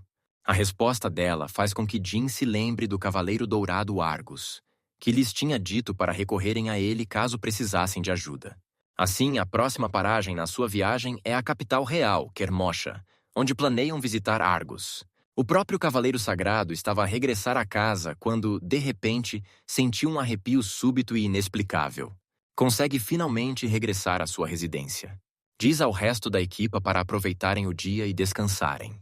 Depois disso, Argus regressa aos seus aposentos privados. É recebido por uma equipa completa de empregadas e mordomos, todos prontos para o receber em casa com muita pompa e circunstância. mas vai direto ao assunto e pede uma atualização imediata sobre o que está a acontecer. A julgar pelas expressões nervosas nos rostos dos seus criados, o Cavaleiro Sagrado percebe que algo de grave deve ter acontecido. O mordomo-chefe dá um passo em frente, pedindo desculpa por ter de incomodar o seu patrão assim que este entra pela porta. Enquanto tudo isto acontece no andar de baixo, a sua irmã observa toda a cena de cima, lançando olhares fulminantes. Argus recebe o relatório escrito do mordomo, e a notícia causa-lhe uma dor de cabeça instantânea. A realidade da situação é muito pior do que ele poderia ter previsto. Parece que algum invasor conseguiu materializar-se dentro da capital e começou a causar destruição. Mas está menos preocupado com a forma como entrou. O que realmente o incomoda é a questão maior de quem ajudou a guiar o monstro depois de este já estar dentro das muralhas. Aposta em alguém da Academia Harness, uma vez que o local está infestado de gente suspeita que quer vê-los a todos em apuros. De qualquer forma, ele precisa desesperadamente de aliados para retomar o controle da capital real. E, pontualmente, Jean e a sua equipa estão a caminho dessa mesma capital. Já passaram 3 dias desde que eliminaram os bandidos. Puar começa a ficar preocupado, perguntando-se se haverá realmente empregos na capital real para espécies inferiores como eles. Jean, sendo o tipo íntegro que é, garante-lhes que saber ler e escrever já lhes dá uma enorme vantagem. Incentiva o miúdo a ter mais confiança. Entretanto, Hakama aponta para a distância, avisando todos que a capital real está finalmente à vista. O nosso menino fica completamente deslumbrado com a grandiosidade da beleza da capital real enquanto a contempla. Conseguem entrar dentro das muralhas da capital por volta do anoitecer. O local está repleto de gente por todo o lado. Hakama explica que a capital real é um centro comercial que depende de importações, o que significa que pode encontrar praticamente qualquer coisa aqui. Isto inclui até as roupas Kadama de que falavam antes, que Jean acha bastante giras. Observa também diversas mutações em insetos. Aqui existe uma grande variedade de raças diferentes, o que demonstra o quanto a evolução divergiu. As ruas estão impecáveis e a segurança na capital real parece ser de primeira linha. Mas, mesmo com todos os seus benefícios, algumas partes desagradáveis permanecem. Jin acredita que cada época tem o seu próprio conjunto específico de problemas. Pergunta a Hakama sobre o exame de admissão para a academia e descobre que está marcado para a próxima semana. Vão esperar até o início da prova, mas a sua conversa é ouvida por outras pessoas. Uma rapariga loira próxima pergunta em voz alta: por que é que este grupo de indivíduos inferiores estaria sequer a considerar entrar na Academia Harness? Chegamos aos quartos do hotel, onde Hakama e Nino se atiram imediatamente para as camas macias e confortáveis. Finalmente poderão dormir num quarto decente para variar. A primeira missão de Jin, chegar à capital real, está oficialmente concluída, o que o deixa a pensar no que fazer agora nesta nova era. Ele ainda tem de encontrar uma forma de ganhar dinheiro para sobreviver. Claro que o Bro recebeu uma boa pipa de massa por acabar com aqueles bandidos. Ele sabe que esta pilha de dinheiro não vai durar para sempre, não quando está a pagar a conta de 4 pessoas. Além disso, há todo o problema de arranjar emprego para Poir e Nino. A solução mais fácil seria encontrar-se com a Argus. Não fazem a mínima ideia de onde está o rapaz ou a quem poderiam pedir para o encontrar. Jin pondera sobre as suas opções e decide que investigar os corruptores deve ser a sua prioridade máxima. Ele tem a certeza de que existem pessoas nesta época que estão a tentar usar estes monstros para os seus próprios fins obscuros. Os corruptores são absurdamente perigosos por natureza, por isso não pode simplesmente deixá-los a vaguear por aí sem controlo. Recusa-se terminantemente a ficar de braços cruzados e a ver toda a vida ser dizimada pela segunda vez. Vira-se para Hakama e pergunta casualmente como é que as pessoas por ali fazem investigação. Ela responde que ou leem livros ou falam com alguém que perceba do assunto. O problema é que os livros em si são absurdamente caros. Na sua aldeia, as pessoas tinham de juntar dinheiro só para os lerem em conjunto. Ao mesmo tempo, a capital real possui uma biblioteca imensa, o que deverá facilitar bastante todo o processo de pesquisa. Jin adora a ideia, pois finalmente poderá dar um bom uso àquela biblioteca. E encontra pistas sobre o laboratório que Kagura deixou para trás. Na cena seguinte, Bro está na recepção, mas a rapariga impede-o imediatamente de usar o edifício. Descobriu-se que os livros são considerados patrimônio nacional sagrado. Por isso, não deixam entrar qualquer pessoa gratuitamente. As únicas pessoas autorizadas a entrar são estudantes de uma academia de renome ou nobres, o que complica ainda mais os planos do nosso rapaz. Hakama dá então uma resposta hilariante a Jin, lembrando-o que Bro ainda nem consegue ler a língua. Está a esforçar-se ao máximo para aprender as letras, mas ainda vai demorar um pouco até que consiga compreender completamente o idioma. O tipo está a coçar a cabeça, com uma cara de quem vai estudar para um exame importante. Enquanto isso, 2 tipos de capa observam-nos secretamente, claramente em alguma missão. Aproximam-se de Jin, fingindo querer apenas uma conversa. Mas esta conversa começa com um murro a voar diretamente para a cara de Jin. O nosso menino, por reflexo, agarra o punho imediatamente. De seguida, elogia sarcasticamente o sujeito pelos seus ótimos modos, demonstrando grande apreço pela segurança de primeira linha da cidade. Mas o gajo continua arrogante. Jin responde erguendo o punho que tinha capturado diretamente para o ar. Redireciona o braço do tipo, usando-o para bloquear uma enorme explosão mágica. O agressor chegou a elogiá-lo pela sua perspicácia e reflexos rápidos. Entretanto, Puar está completamente alucinado com estes tipos a usar poderes divinos em público. O nosso filho só quer saber quem são estes palhaços e qual é o problema deles. Cedo percebe que alguém lhe colocou um preço na cabeça. Toda esta situação está, na verdade, a jogar a favor dele. Os capangas dizem à equipa de Jin para sair da capital se quiserem o seu próprio bem, mas Jin não se deixa intimidar. Basicamente, desafia o tipo a tentar atacá-lo novamente. O tipo morde o isco, mas Jin consegue levar um soco novamente, e desta vez é atirado de cara para o asfalto. Com um dos agressores devidamente humilhado, Jin deu uma dura lição de realidade. Vira-se então para encarar o outro rapaz, que já está a lançar uma rajada mágica contra ele. Mas Jin não tem absolutamente nenhuma intenção de sair do caminho. Ele simplesmente fica ali parado e recebe todo o impacto da explosão. Por um segundo, o seu agressor provavelmente pensa que realmente acertou um golpe crítico. Mas depois uma mão surge do meio do fumo e da poeira.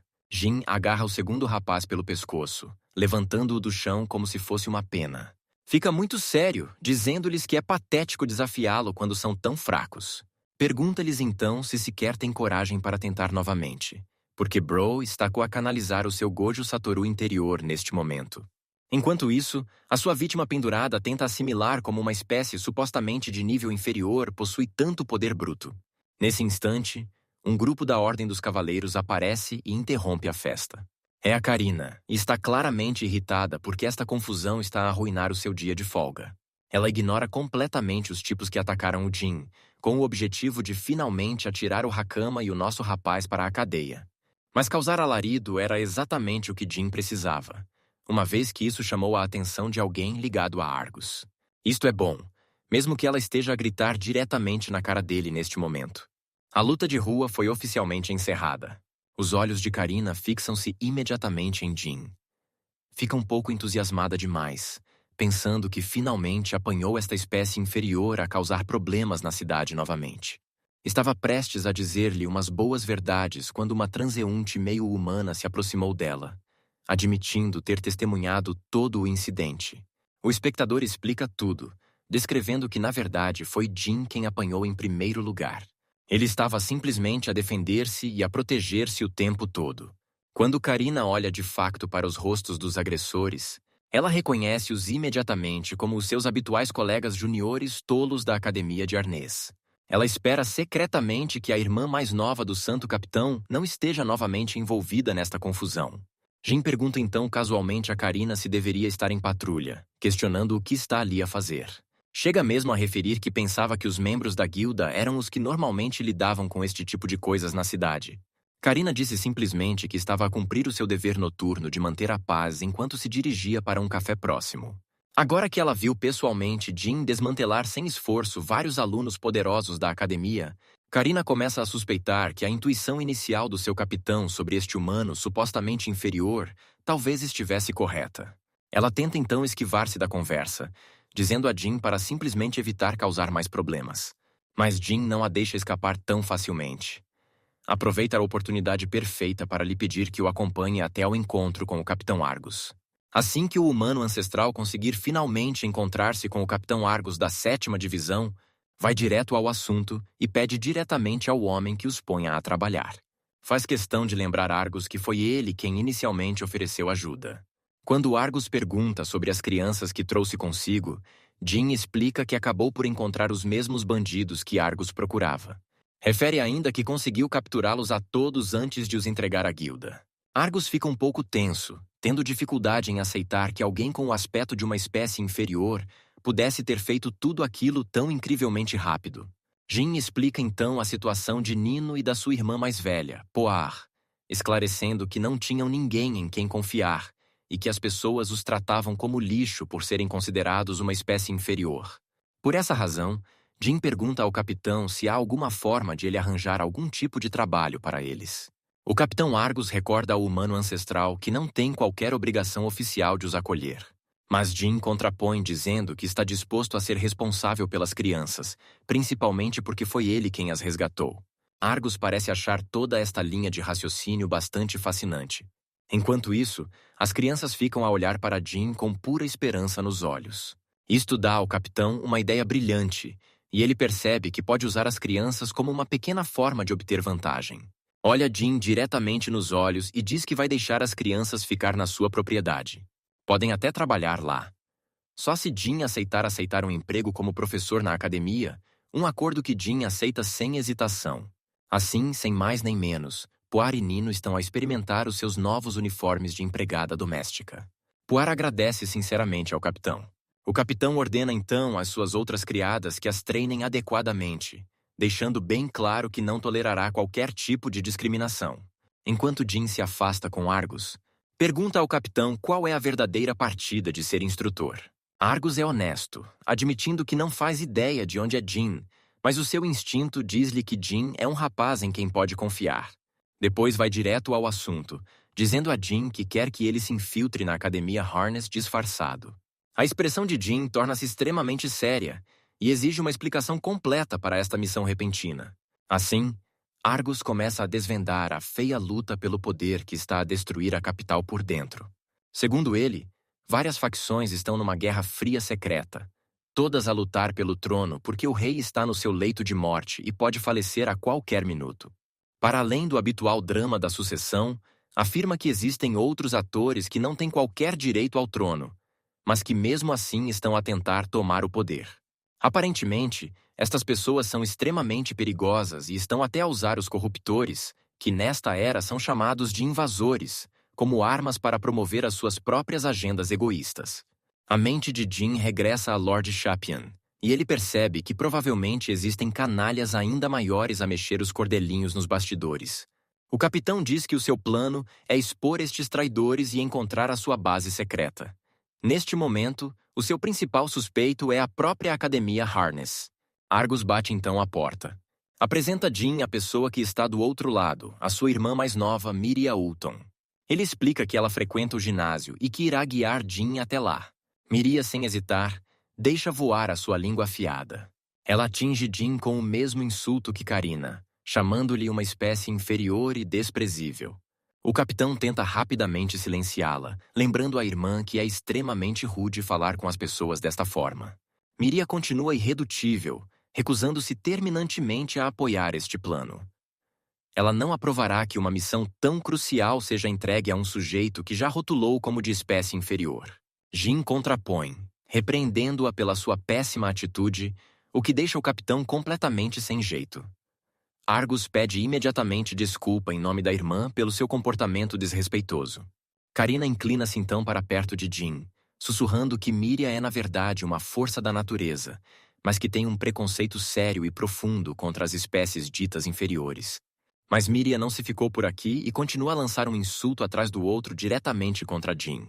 Ela declara categoricamente que não vê nada nele que o qualifique para o cargo de instrutor. E é aí que Hakama piora ainda mais a situação, mencionando casualmente o facto de a sua guardiã nem sequer saber ler. Mas Hakama tenta rapidamente contornar a situação, elogiando a força e a capacidade inacreditáveis de Jin, apesar disso.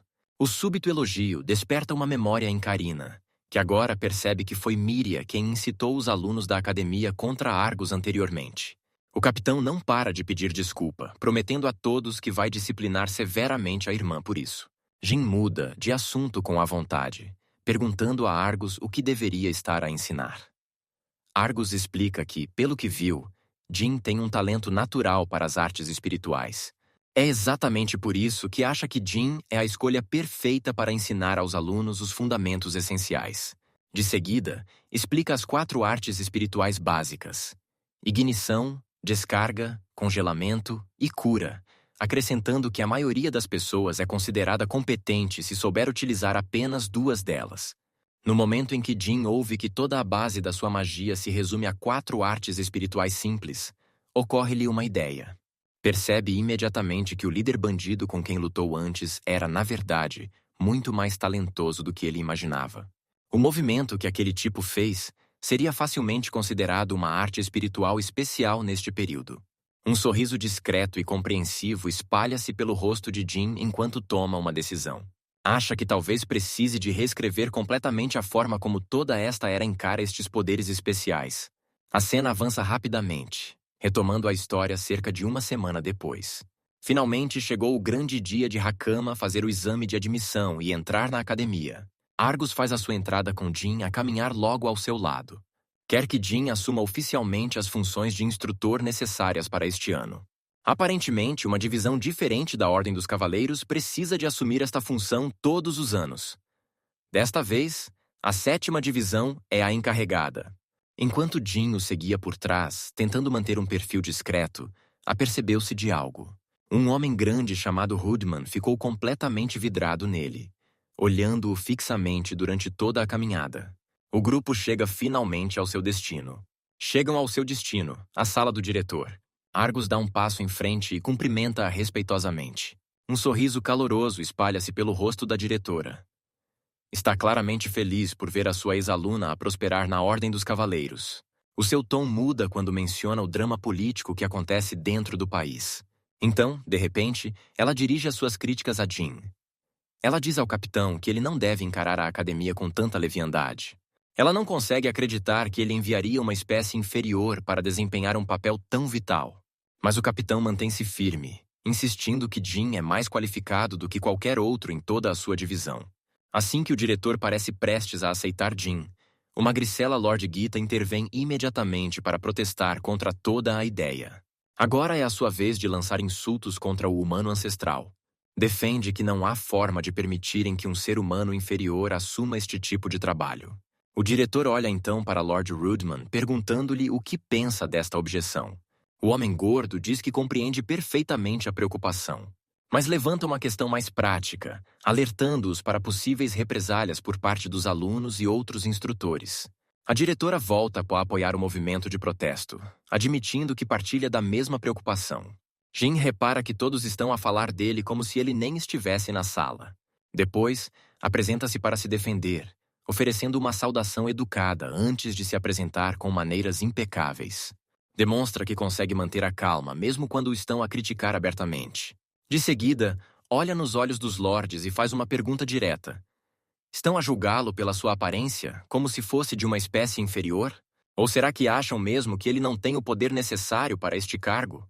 O diretor apenas sorri, respondendo que a única questão real é se possui as competências necessárias. Então, ela pergunta-lhe diretamente se ele está disposto a provar-lhes as suas capacidades. Quando Argus sugere que ela própria faça o teste a Jin, o realizador concorda com a proposta. Uma rápida simulação de batalha é organizada no campo de treino de artes espirituais da Academia Harnask. O rato magro e astuto é aquele que se oferece para ser o adversário de Jin. Ele ri-se, dizendo que pelo menos Jin não ficará muito envergonhado, uma vez que quase nenhum aluno está a assistir hoje. O realizador estabelece as regras básicas da luta, deixando bem claro que só podem utilizar artes espirituais. Isto porque ela espera que o novo contratado ensine exatamente isso no ginásio.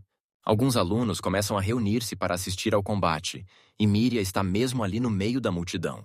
Ela está super entusiasmada, porque esta é a primeira vez que vai ver o ratinho magricela a enfrentar-se numa batalha a sério. Jin já sabe como isto vai acabar. Apenas solta um pequeno suspiro e prepara-se para dar um espetáculo ao instituto. Estão prestes a ver em primeira mão o que ele é capaz de fazer. Argus, por outro lado, começa a ficar um pouco nervoso, uma vez que esta é a primeira vez que verá o seu candidato escolhido a dedo lutar em público. Começa a preocupar-se que Jin possa realmente fazê-lo parecer um tolo à frente de todos. Lord Gita parece estar a divertir-se imenso, praticamente vibrando de excitação para derrotar Jin e acabar com isto rapidamente. Não perde tempo. Reivindica o primeiro movimento e lança imediatamente uma enorme bola de fogo, convencido de que é mais do que suficiente para derrotar Jin com um único golpe. Jin simplesmente esquiva-se do ataque como se não fosse nada. Mas o rato magricela continua totalmente convencido de que já ganhou, pronto para provar que o julgamento do capitão foi completamente errado. De seguida, usa o seu trunfo, um ataque a que chama Lightning Sars. Jin continua a esquivar-se de todos os golpes, e nota-se que isso está a começar a incomodá-lo. Enquanto o rato magricela pensa que Jin só é capaz de fugir, Jin solta outro suspiro silencioso. Pensa para si que este nível de poder nunca deveria ter sido usado contra outras pessoas. Mas como foi encurralado, Jin decide finalmente que está na altura de mostrar do que é capaz. Liberta deliberadamente uma arte espiritual única. Atinge-o com um ataque de manipulação da gravidade. O golpe atira o magricela Lord Gita de cara no chão, prendendo-o completamente e provando que nunca teve a mínima hipótese e que toda a sua conversa de circunstância não serviu para nada.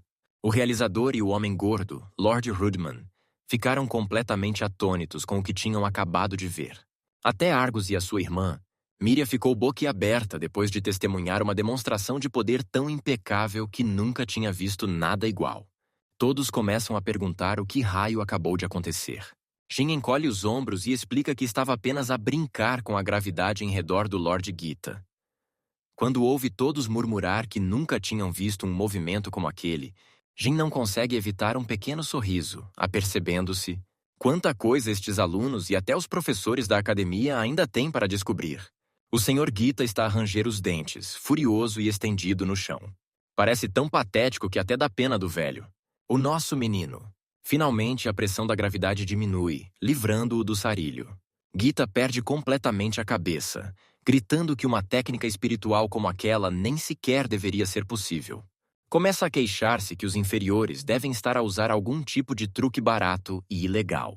O nosso miúdo simplesmente fica ali parado, deixando o velho berrar como uma verdadeira Karen, e nem sequer se abala.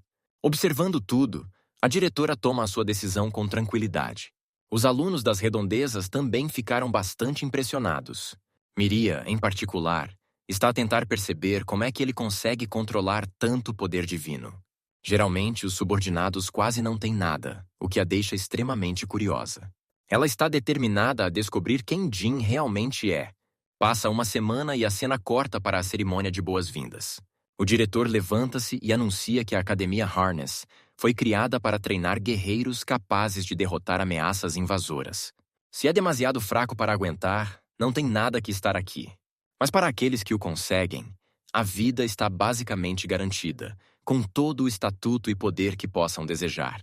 Observando de cima, alguns semi-humanos que estavam com Miria ficaram surpreendidos ao ver tantos rostos novos, muitos dos quais nem sequer eram de famílias nobres. Uma leoa meio-humana chamada Rias aproxima-se e cumprimenta Miria. Ele diz-lhe que está surpreendido por ela ter comparecido à cerimônia de boas-vindas. Enquanto conversam, de repente avista algo. Avista um aluno de nível inferior sentado perto do corpo docente, quase a engasgar-se. Perde completamente a compostura depois de Miria revelar casualmente que aquele rapaz é, na verdade, o novo instrutor deles. Ela pede a Rias que lhe dê a sua primeira impressão sincera, baseada puramente na aparência. Não se conteve, chamando o rapaz de um completo ninguém que provavelmente não tem lábia nem futuro. Confessou que esta foi também a sua primeira impressão. Sentindo vários olhares fixos nele, Jin rapidamente percebe que não pode simplesmente andar por aí a investigar os segredos da academia no seu primeiro dia.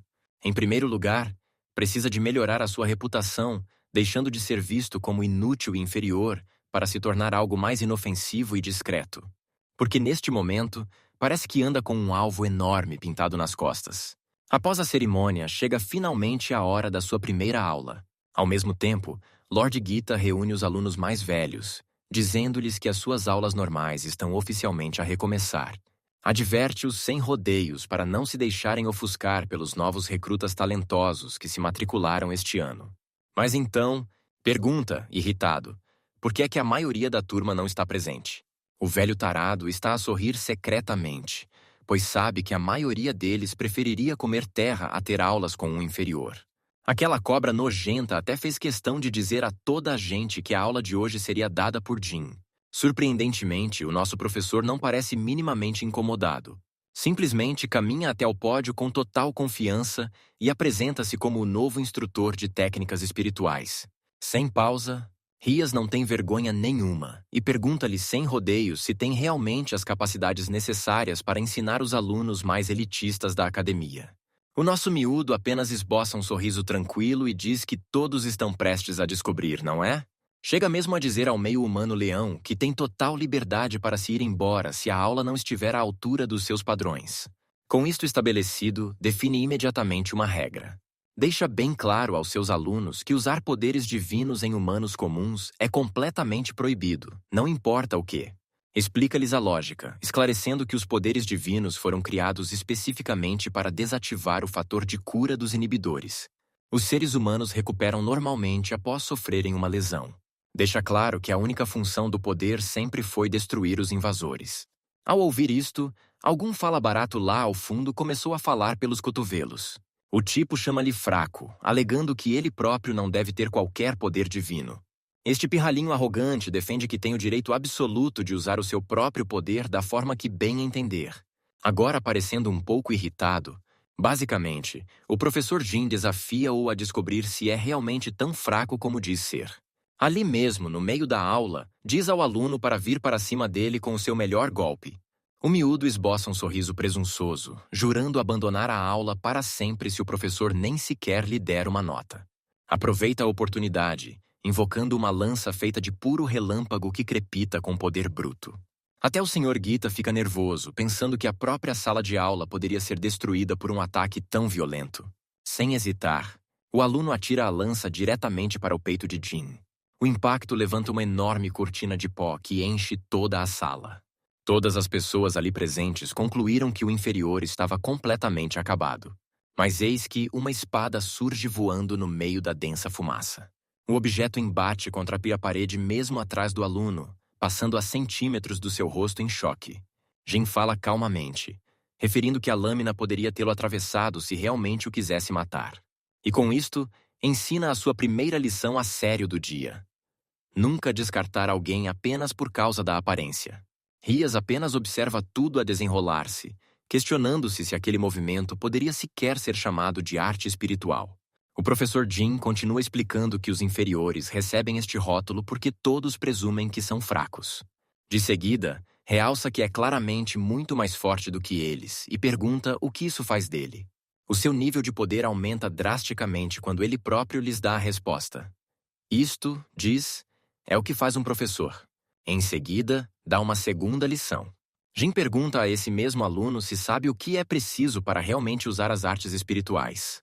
A criança responde como se fosse a coisa mais óbvia do mundo, dizendo que tudo se resume a ter uma imaginação poderosa. O miúdo explica que se conseguir imaginar algo com bastante intensidade, os espíritos farão com que isso aconteça. O professor Jim concorda que a imaginação faz parte, mas diz que falta um ingrediente fundamental em tudo isto. Explica, dizendo que os espíritos reagem a comprimentos de onda específicos, que são os verdadeiros gatilhos dos seus poderes. Existem 8 comprimentos de onda principais no total. Entre eles, ignição, descarga, cura e congelação. São as 4 que a maioria das pessoas conhece. Mas o controlo da gravidade, o controlo da luz, controlo da atmosfera e a manipulação espacial também existe. O Sr. Gita quase teve um ataque cardíaco ao vê-lo demonstrar todos os 8 princípios como se fosse algo trivial.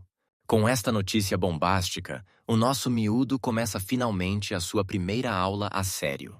Mais tarde, nessa noite, está a tentar descobrir por onde começar a investigar os podres da academia, uma vez que o campus está repleto de estudantes. Depois da sua pequena apresentação na aula, tornou-se o assunto número 1 das fofocas. Se quiser descobrir alguma coisa, precisa de entrar num lugar onde os alunos não possam ir. No seu caminho, acaba por dar de caras com Miriam. Sem hesitar, ela pede-lhe sem rodeios que admita quem ele realmente é. Ele contrapõe, perguntando como poderia ser algo para além da pessoa inferior que todos pensam que ele é, e ela admite que seria um argumento válido. Se não fosse a sua capacidade de comandar todas as 8 artes espirituais sem esforço, nem a maioria dos semi-humanos seria capaz disso. O nosso filho limita-se a encolher os ombros, dizendo que não é nada demais e comparando a situação a mudar de pala para diferentes comprimentos de onda, mesmo sabendo que é muito mais difícil do que isso. Ela diz-lhe que precisam de terminar esta conversa em algum lugar com mais privacidade. Assim que fica sozinha, repete a pergunta sobre quem ele é. Desta vez, diz ser apenas um ser humano que esteve congelado durante alguns milhões de anos sob a Vila Kadama. Para lhe fazer à vontade, ela pergunta-lhe o que supostamente fazia antes de hibernar. Jin não mente, dizendo-lhe sem rodeios que era um operador das forças especiais do seu governo. Mesmo passados milhares de anos, consegue lembrar-se daqueles tempos com perfeita clareza, como se tudo tivesse acontecido há apenas alguns anos. Curiosa, pressiona-o, perguntando por que é que um homem que lutou pelo seu país seria congelado. Fica um pouco triste, admitindo que falhou a sua missão. Ele acreditava realmente que, se esforçasse o suficiente, poderia salvar toda a gente. Mas acabou por se atrapalhar no final, e o jogo terminou. Admite ainda que se tornar professor não foi por acaso. Ele precisa da influência da família Alton. Mudando de assunto, pergunta para onde vão. Em pouco tempo, ela conduz-no a um quarto sujo e deteriorado, contando-lhe que ali funcionava um armazém onde os professores guardavam todo o material escolar. Uma estátua de coruja numa das prateleiras chama imediatamente a sua atenção. Ele pergunta-lhe o verdadeiro motivo de o ter trazido até ali. Então, Miria confessa, admitindo que estava a investigar a área estranhamente vazia junto ao armazém. É demasiado grande para estar simplesmente vazia e deve estar a esconder algo importante. Sem hesitar, o professor Jin estende a mão casualmente e pega na estátua da coruja, fazendo com que esta lhe lance um olhar confuso, enquanto ele acaricia a velha estátua empoeirada.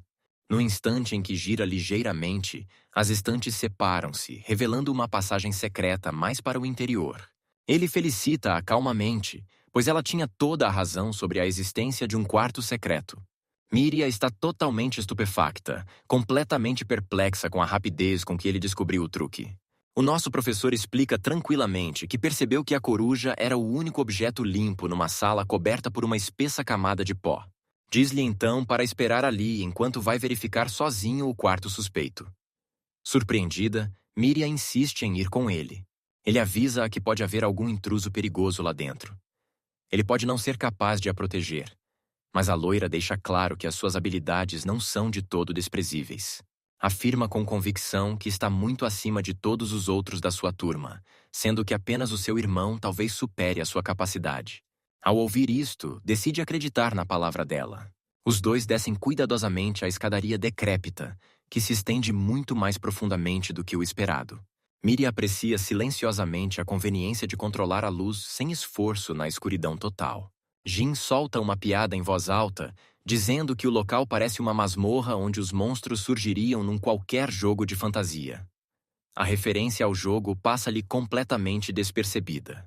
Apesar da curiosidade, volta a questionar o passado dele, perguntando-lhe se já escolheu um principal suspeito. Afinal, caçar bandidos era para ser o seu antigo trabalho. Não consegue conter um sorriso ao ver como ela acreditou tão depressa na sua história mirabolante. Ele acha que lhe deve uma pequena recompensa pela confiança que ela depositou em si. Depois conta-lhe um segredo, dizendo que tem um pressentimento de que Lord Rudman está envolvido nesta confusão. Isso fala questionar imediatamente a certeza dele. O professor Jin explica-lhe tudo, dizendo que, embora o rapaz se saia bem durante as aulas, algo nele parece totalmente estranho quando pensa que ninguém está a olhar. Nestes momentos de descuido, o sujeito repugnante exala a energia de alguém que está a engendrar um plano seriamente suspeito, um sinal clássico de alguém que leva uma vida dupla. Além disso, era dolorosamente óbvio que o homem tinha uma perspicácia excessiva para ser apenas um professor comum. Miria confessa que, na verdade, estava de olho em Lord Gita como principal culpado. Mas Jin simplesmente descarta tal ideia dela, apontando que um rapaz sem qualquer controle emocional nunca conseguiria engendrar um plano complexo. Chega mesmo a sugerir que o velho rabugento é provavelmente uma pessoa decente no fundo. Finalmente, os dois conseguem chegar ao fundo da escada. A entrada dá para um enorme salão completamente coberto de pó. Miria fica boquiaberta ao ver o enorme labirinto que se estende mesmo por baixo dos terrenos da academia. Mas depois Jin para abruptamente, tão impressionado quanto ela. Nem num milhão de anos.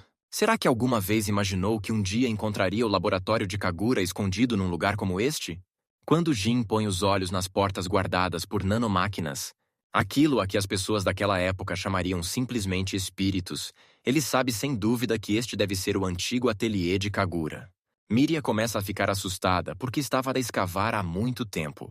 E ela nunca encontrou esta porta gigantesca que esteve enterrada mesmo por baixo do ginásio durante todo esse tempo. Jin diz-lhe que uma pessoa normal precisaria de uma chave especial para abrir uma porta destas. Recorda como Hakama recuperou a chave na aldeia de Kadama. Imagina que alguém ali deve ter recebido uma chave semelhante da mesma forma. Mas Jin já sabe muito bem que tem carta branca para ir para onde quiser. Depois, simplesmente estende a mão casualmente e o sistema de segurança identifica-o instantaneamente como o utilizador de nível mais elevado. A porta destranca-se imediatamente para ele, com os portões maciços a abrirem-se lentamente. Jin não consegue deixar de se questionar se a pessoa que está a tentar derrubar os governantes do país é também alguém que tinha autorização para entrar nesta instalação.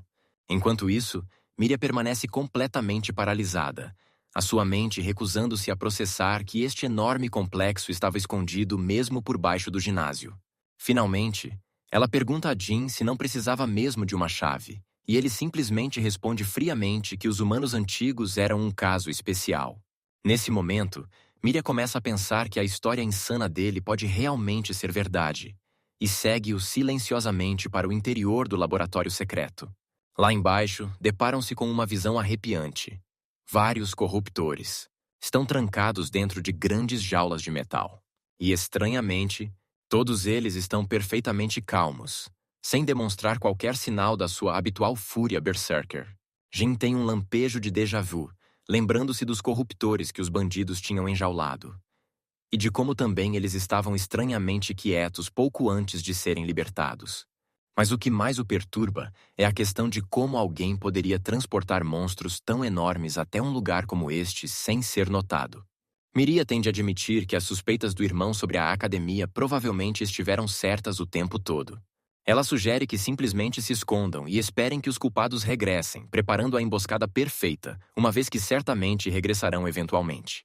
Jin, porém, rejeita este plano, dizendo-lhe que precisam de selar a academia e neutralizar estes corruptores antes de qualquer outra coisa. Miria contrapõe, desesperada para não deixar o mentor de toda esta trama escapar impune. Mas Jin explica que a proteção dos alunos deve estar em primeiro lugar. Porque se estes corruptores começarem a causar destruição, colocarão todas as vidas na academia em risco. Quando ele refere que o irmão dela provavelmente tomaria a mesma decisão, a rapariga acaba por concordar com a sua abordagem. Jin acrescenta então que toda esta situação lhe causa uma sensação muito má, e que os seus instintos quase nunca falham. Diz que investigará o laboratório um pouco mais por conta própria. Pede-lhe que volte e traga o irmão para que o ginásio possa ser colocado em recolher obrigatório e os alunos possam ser protegidos. Depois de ele a ver levantar a cabeça, Jin aventura-se mais fundo nas instalações subterrâneas, na esperança de descobrir algumas pistas úteis. Entretanto, à superfície, o ratinho magricela está a ser muito criticado por ter sido ultrapassado pelo novo tutor. Mesmo assim, continua a chamar Jin de espécie inferior e a culpá-lo por arruinar toda a sua reputação. A diretora da academia decide que já viu o suficiente e marcha diretamente até Lord Gita. Ela diz ao instrutor magro para parar com as contrações e posturas estranhas, salientando que isso está a assustar seriamente os alunos. Ser repreendido pelo diretor à frente de toda a gente é uma enorme humilhação pública. De seguida, o diretor faz outra pergunta, exigindo saber o paradeiro de Lord Rudman, que esteve completamente ausente durante toda a manhã. A diretora já tem muitas responsabilidades, mas o desaparecimento do homem gordo eleva da sua ansiedade a um nível completamente novo. Nesse instante, levanta os olhos e avista uma nuvem negra e sinistra a materializar-se sobre a academia, o que a faz questionar que tipo de inferno é aquele. Ao mesmo tempo, Miria está a correr o mais rápido que pode de volta para a superfície.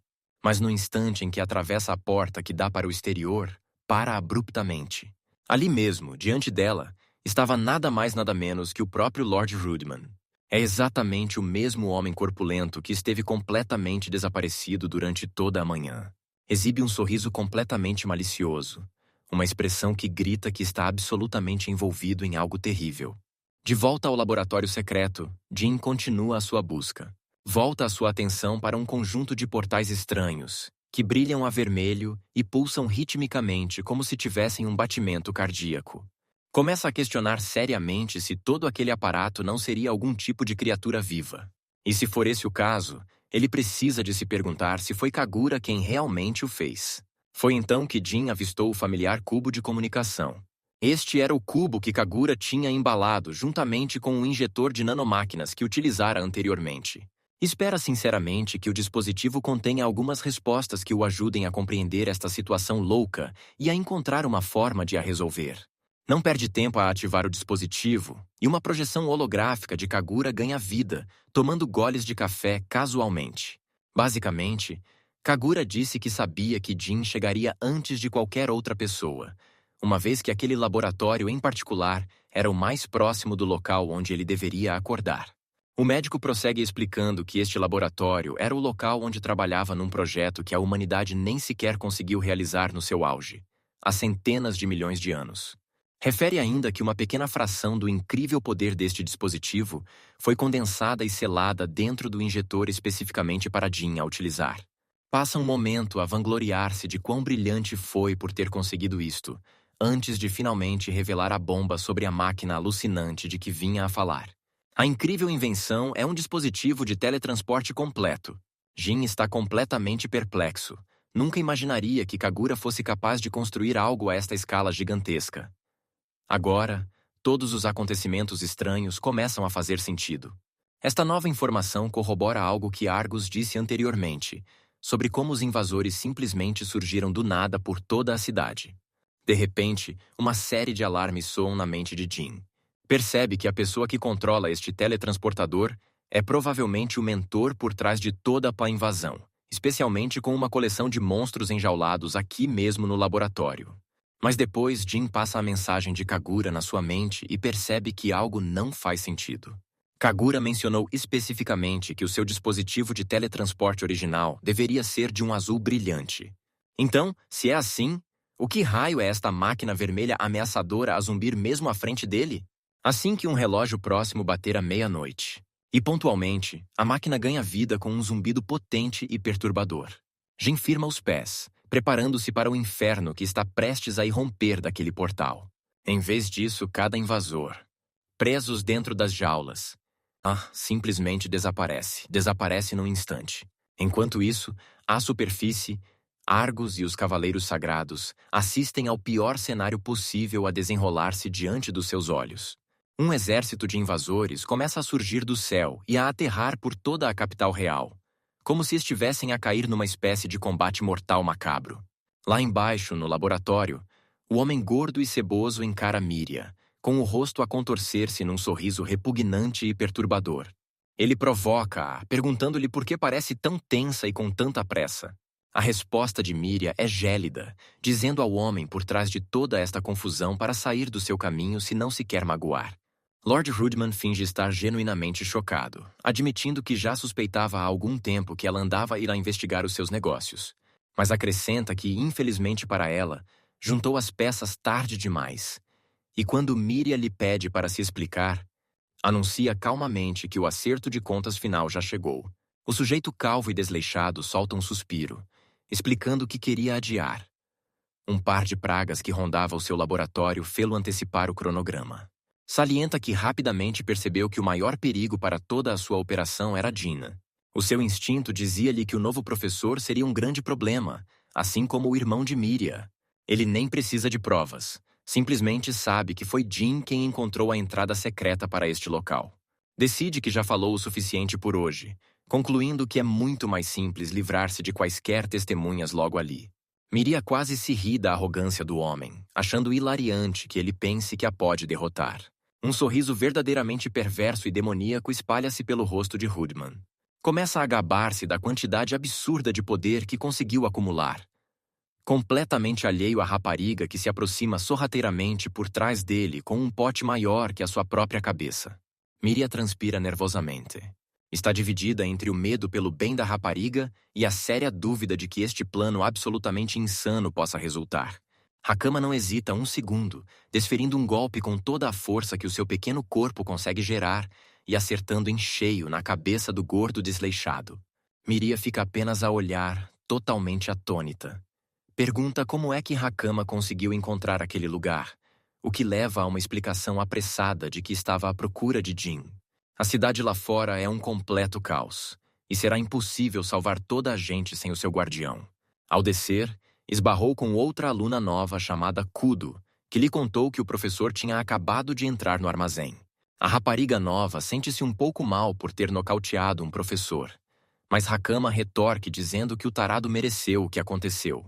De qualquer forma, uma vez que ele nunca as conseguiu ver por trás, ela imagina que, se tudo correr mal, podem simplesmente culpar a princesa loira.